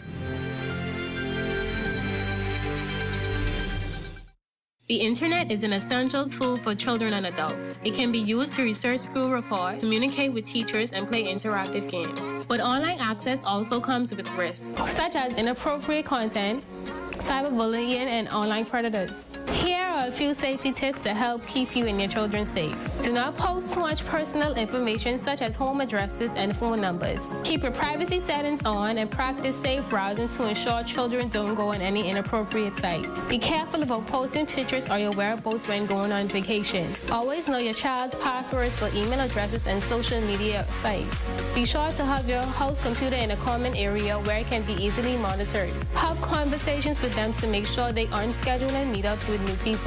Online safety is just as important for children as it is for adults. Not only are children more vulnerable to financial and identity scams, but they are also at risk of encountering inappropriate and potentially disturbing content. I am Police Cadet 80 Jamara Rule, reminding you that safety is everybody's business. So let us do our part and continue to create safer communities. Behind every strong economy is a bold entrepreneur, and we're here to support them, island by island. On Grand Bahama, we've helped 486 entrepreneurs turn their dreams into thriving businesses. Through over $14.4 million in approved funding, the SBDC is strengthening Grand Bahama's economy by investing in its leading sectors: food and beverage, tourism, and fishing. Every business we support strengthens the economy, starting with yours. SBDC Bahamas.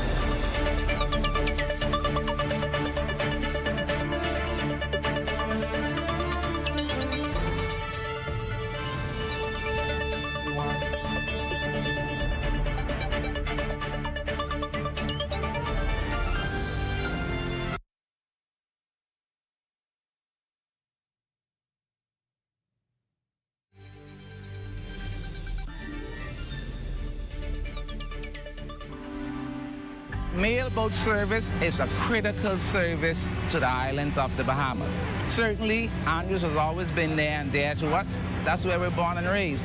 And so we play a crucial role in advancing the growth and development of Andrews. Customers want service and they want consistency. From the start, that's been our commitment. We work to sail on time every time. Our customers have come now to expect this from us. And one of the biggest challenges we've had was finding adequate funding. SBDC from the very start has been a lifesaver.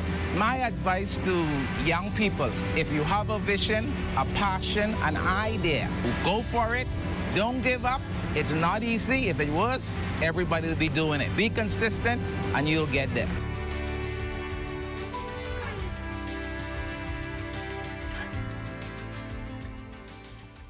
It's Bahamas' biggest night of worship this February 27th. New Birth Ministry International and YBE Promotion presents Chandler Moore, I Shall Not Want, official praise concert. The voice that electrified a generation will be performing live. This is Chandler Moore. I am coming to Nassau, Bahamas for the first time. February 27th, Nassau, Bahamas, Beach Soccer Stadium. I cannot wait to see y'all. Love you. Also performing, Nigel Lewis, DJ Godson, Shara J, and Oslin Judo. Friday, February 27th at the Beach Soccer Stadium in Nassau. Tickets on sale now at BahamasEatTickets.com. Sponsored by Embrace Resort in Danielle Key, Exuma Bahamas, Inspiration 107.9, Seymour.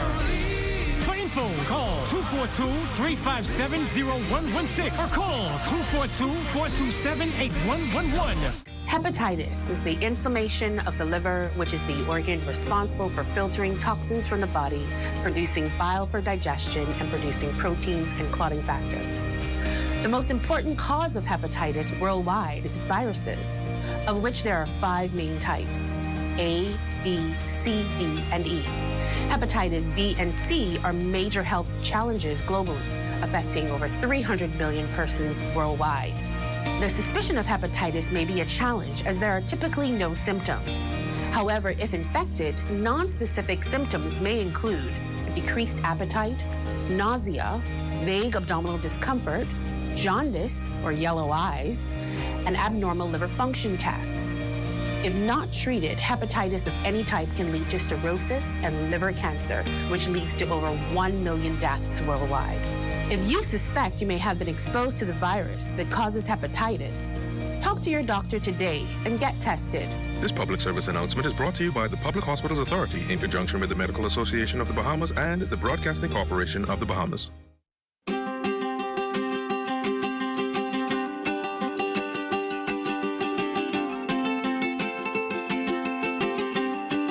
I'm here at the Dixon Hill Lighthouse on San Salvador to let you know that marine protected areas make dollars and cents. A well-designed and managed network of protected areas can generate income for nearby communities. From MPA managers to lodges to eco-tours, there is money to be made.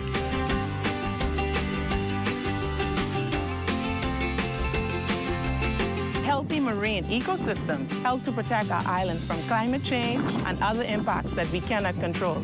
Healthy coral reefs help to break down big waves, and mangroves absorb storm surge and help to protect our coastline.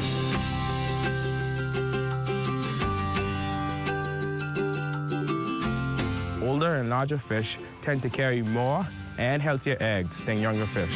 Fish replenishment areas will allow fish to grow bigger and ensure that we have more fish now and in the future. In a replenishment area, fish are free to grow and reproduce.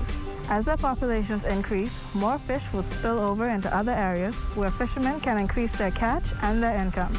I support the establishment of a marine protected area on my island. I support the establishment of marine protected areas on my island. I support the establishment of marine protected areas on my island. I support the establishment of a marine protected area on my island, and you should too.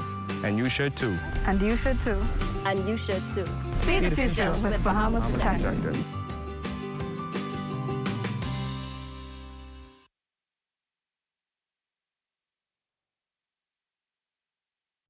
Let's swim, Bahamas, bring water hazards to an end. Let's swim, Bahamas. Water safety rule number 2. Never wave and shout and pretend you are in trouble when you are not. Let's swim, Bahamas, bring water hazards to an end. Water hazards to an end.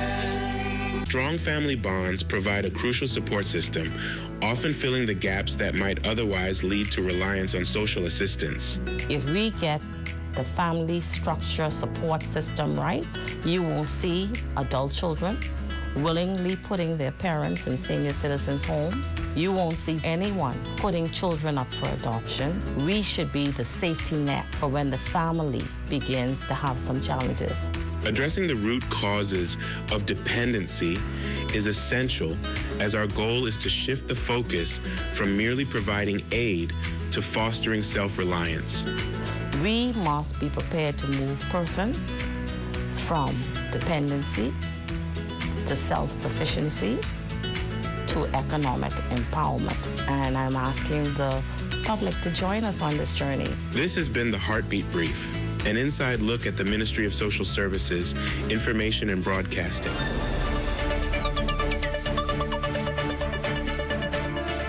Welcome back, everyone. If you're just joining us, my guest tonight is Dr. Kenneth Romer, and we have been talking about driving transformation in highly regulated environments. So what just happened on set? On a live show, things can go wrong. And just like in your leadership journey, there are things that can disrupt your plan, disrupt your path, your flight plan, if you will. And when you find yourself disrupted, Dr. Romer, you find yourself, you mentioned earlier in the show, going back to that true north, or that compass that centers you, how do leaders not lose their way and start panicking and freaking out when things don't go as planned? If I was in the cockpit of a plane, yes, you trust the instruments to begin with, but you just maintain your heading and your attitude. Yes. Okay? You maintain straight, on level, steady.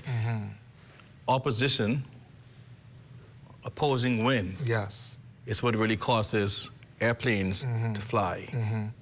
So never fear when you find yourself in an opposing situation, when you're encountering headwind. Yes. Okay? Yes, because the wind over the kind of fall of planes is what's going to cause an airplane to fly. But then again, your thrust, your power to go forward. Come on. Must be greater right now than your drag that pulls you back. Wow. And when thrust is greater than drag, and your lift is greater than your gravity or things that pull you down, you'll always find that you're going to maintain the straight and level flight path. Come on. So I say, man, you just maintain your heading and your attitude. But sometimes persons face opposition. The winds of adversity will always blow us into our destiny. Organizations may realize that. Don't fear opposition, don't fear adversity. The winds of adversity has blown me into my destiny. You face things in your life, you face it head on, you don't panic, you pray, and you maintain your straight and level flight path. This is important to note. I want you to get the lesson in what just transpired on this set, right? Okay, so right now, I'd be considered the leader of this conversation. I've invited Dr. Roma in to come and have a conversation about how do we navigate this journey. And in the middle of our time together, something happens. Something goes awry. What if I, the leader that's invited him in, started to panic and freaking out? And my uncle would say, you gotta hold your head. You just gotta hold your head and figure some stuff out. My job in this moment was to, as his captain, as his pilot, was to make sure that he knows, listen, our experts are taking care of this. Our systems are in place, our instruments are in place to resolve the issue. And now we're back on the screen with you. And as the leader, if you continue, or if you decide to panic, to lose hope, to lose sight of the journey, the vision that you casted initially, because of some unexpected turbulence, you will lose that race. And if it is that you're not thinking about how do I recalibrate, how do I bring these people along this journey still, even in the midst of this adversity, in the midst of this tumultuous terrain we may be moving over right now, if it is that you have not experienced some level of turbulence in your journey, you're doing it wrong. I'm not saying go cause it. I'm saying that when it does come, because it will, you should be able to navigate that in a more meaningful way. I want to shift gears for a moment to Dr. Roma, and in this last segment, help somebody who may be on their leadership journey. They may not be as advanced as you are right now, but they're leading a leader, they're under a leader, Dr. Roma, who, for lack of a better term, is just garbage juice, man. They just ain't good. They ain't good. They have a bad attitude, there's a taskmaster, they could be tyrannical, they may be that insecure person you talked about. What is the successful way to manage upward? How does a leader that may be junior in their nature, coming up, have good ambition, good potential, but man, they just having a hard time? How do they manage upward? Let me just say, I've been very privileged to have good leaders. Come on. Whether or not they're not good, but I've had some leader support into my life, okay? The ones that were not good still end up being good because I learned good from them. Right. So a leader always teaches me something, okay? I think self-awareness is going to be critical. Persons know your strengths, your weakness, your opportunities, and your emotions. I think that there has introspection as a leader's best friend and an emerging leader's best friend. Wow. Sometimes we often accentuate the strengths, but you have that honest conversation with yourself, weakness. There are some things that I just can't do. I'm not anointed to do some things. Understand your emotions, what triggers you, your triggers point, because we all have them. And that's what self-awareness is all about. I think the most important thing, Mr. Thompson, is prioritization. You must have a blueprint or a flight plan for your own life. Yes. Saying no is not a sin. I learned that a hard way as a leader. I became burnout. I became stressed out. Saying no is not a sin. No. Because when we look at stress is not bad. Come on. Distress is bad. Yes. So we find that we want to become the Superman in ministry, in organizations. We want to do everything. And I had to come to a realization there were certain things that I cannot do. Either I'm not anointed to do it, or I don't have the capacity to do it. So my days are very scripted. And if it's not moving me towards my goals, it's taking me away from my goals. It's as simple as that. You can be really busy, but your busy is not connected to your business, okay? And so you have to learn to prioritize. There are times you have to say no. There are times you must say, wait, if it's not aligned again with your life's priority, it should not become your priority. So we take it on as leaders. So we become stressed, we become burnout, we end up hating organizations, and leaders want to, and don't allow anybody to impose, again, priorities for your life on you. So understand your own prioritization, understand self-awareness, but you've got to have a blueprint for your life. Where are you going to be 6 months from now? Where are you going to be 12 months?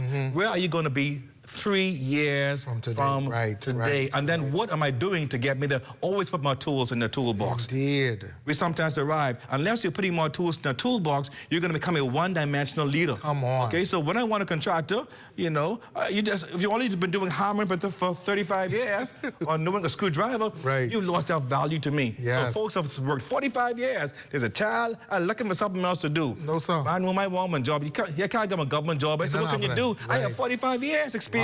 No, you didn't have 45-year experiences. You have 45 one-year experiences. You did not learn, you did not grow. Always find ways to add more tools to your toolbox. Yes, a leader is always growing, always knowing. Okay? And that's what self-actualization really is all about. Indeed. Get tools in the toolbox. And you're able to better manage upward when you can manage yourself first. Yes. The hardest person to lead is you. But you said some things just now, Dr. Rowan, that the whole episode happened in the last 4 minutes. You saying no is not, I want you to write that down. Hashtag that, put it on your WhatsApp status, put it in your desk in the morning. Saying no is not a sin. Establishing a healthy boundary protects your sanity and your productivity. You said your busyness may not be serving your business. Whew. Your busyness may not be serving your business. You busy doing nothing. You going fast and going nowhere at the same time. I'm tired though. Mash right down like old shoe, but ain't nothing to prove for it. My Lord.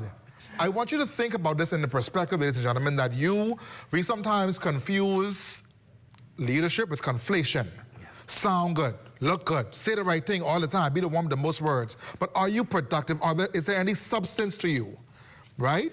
How do you avoid that authority once you walk into it, Dr. Roma, from becoming ego?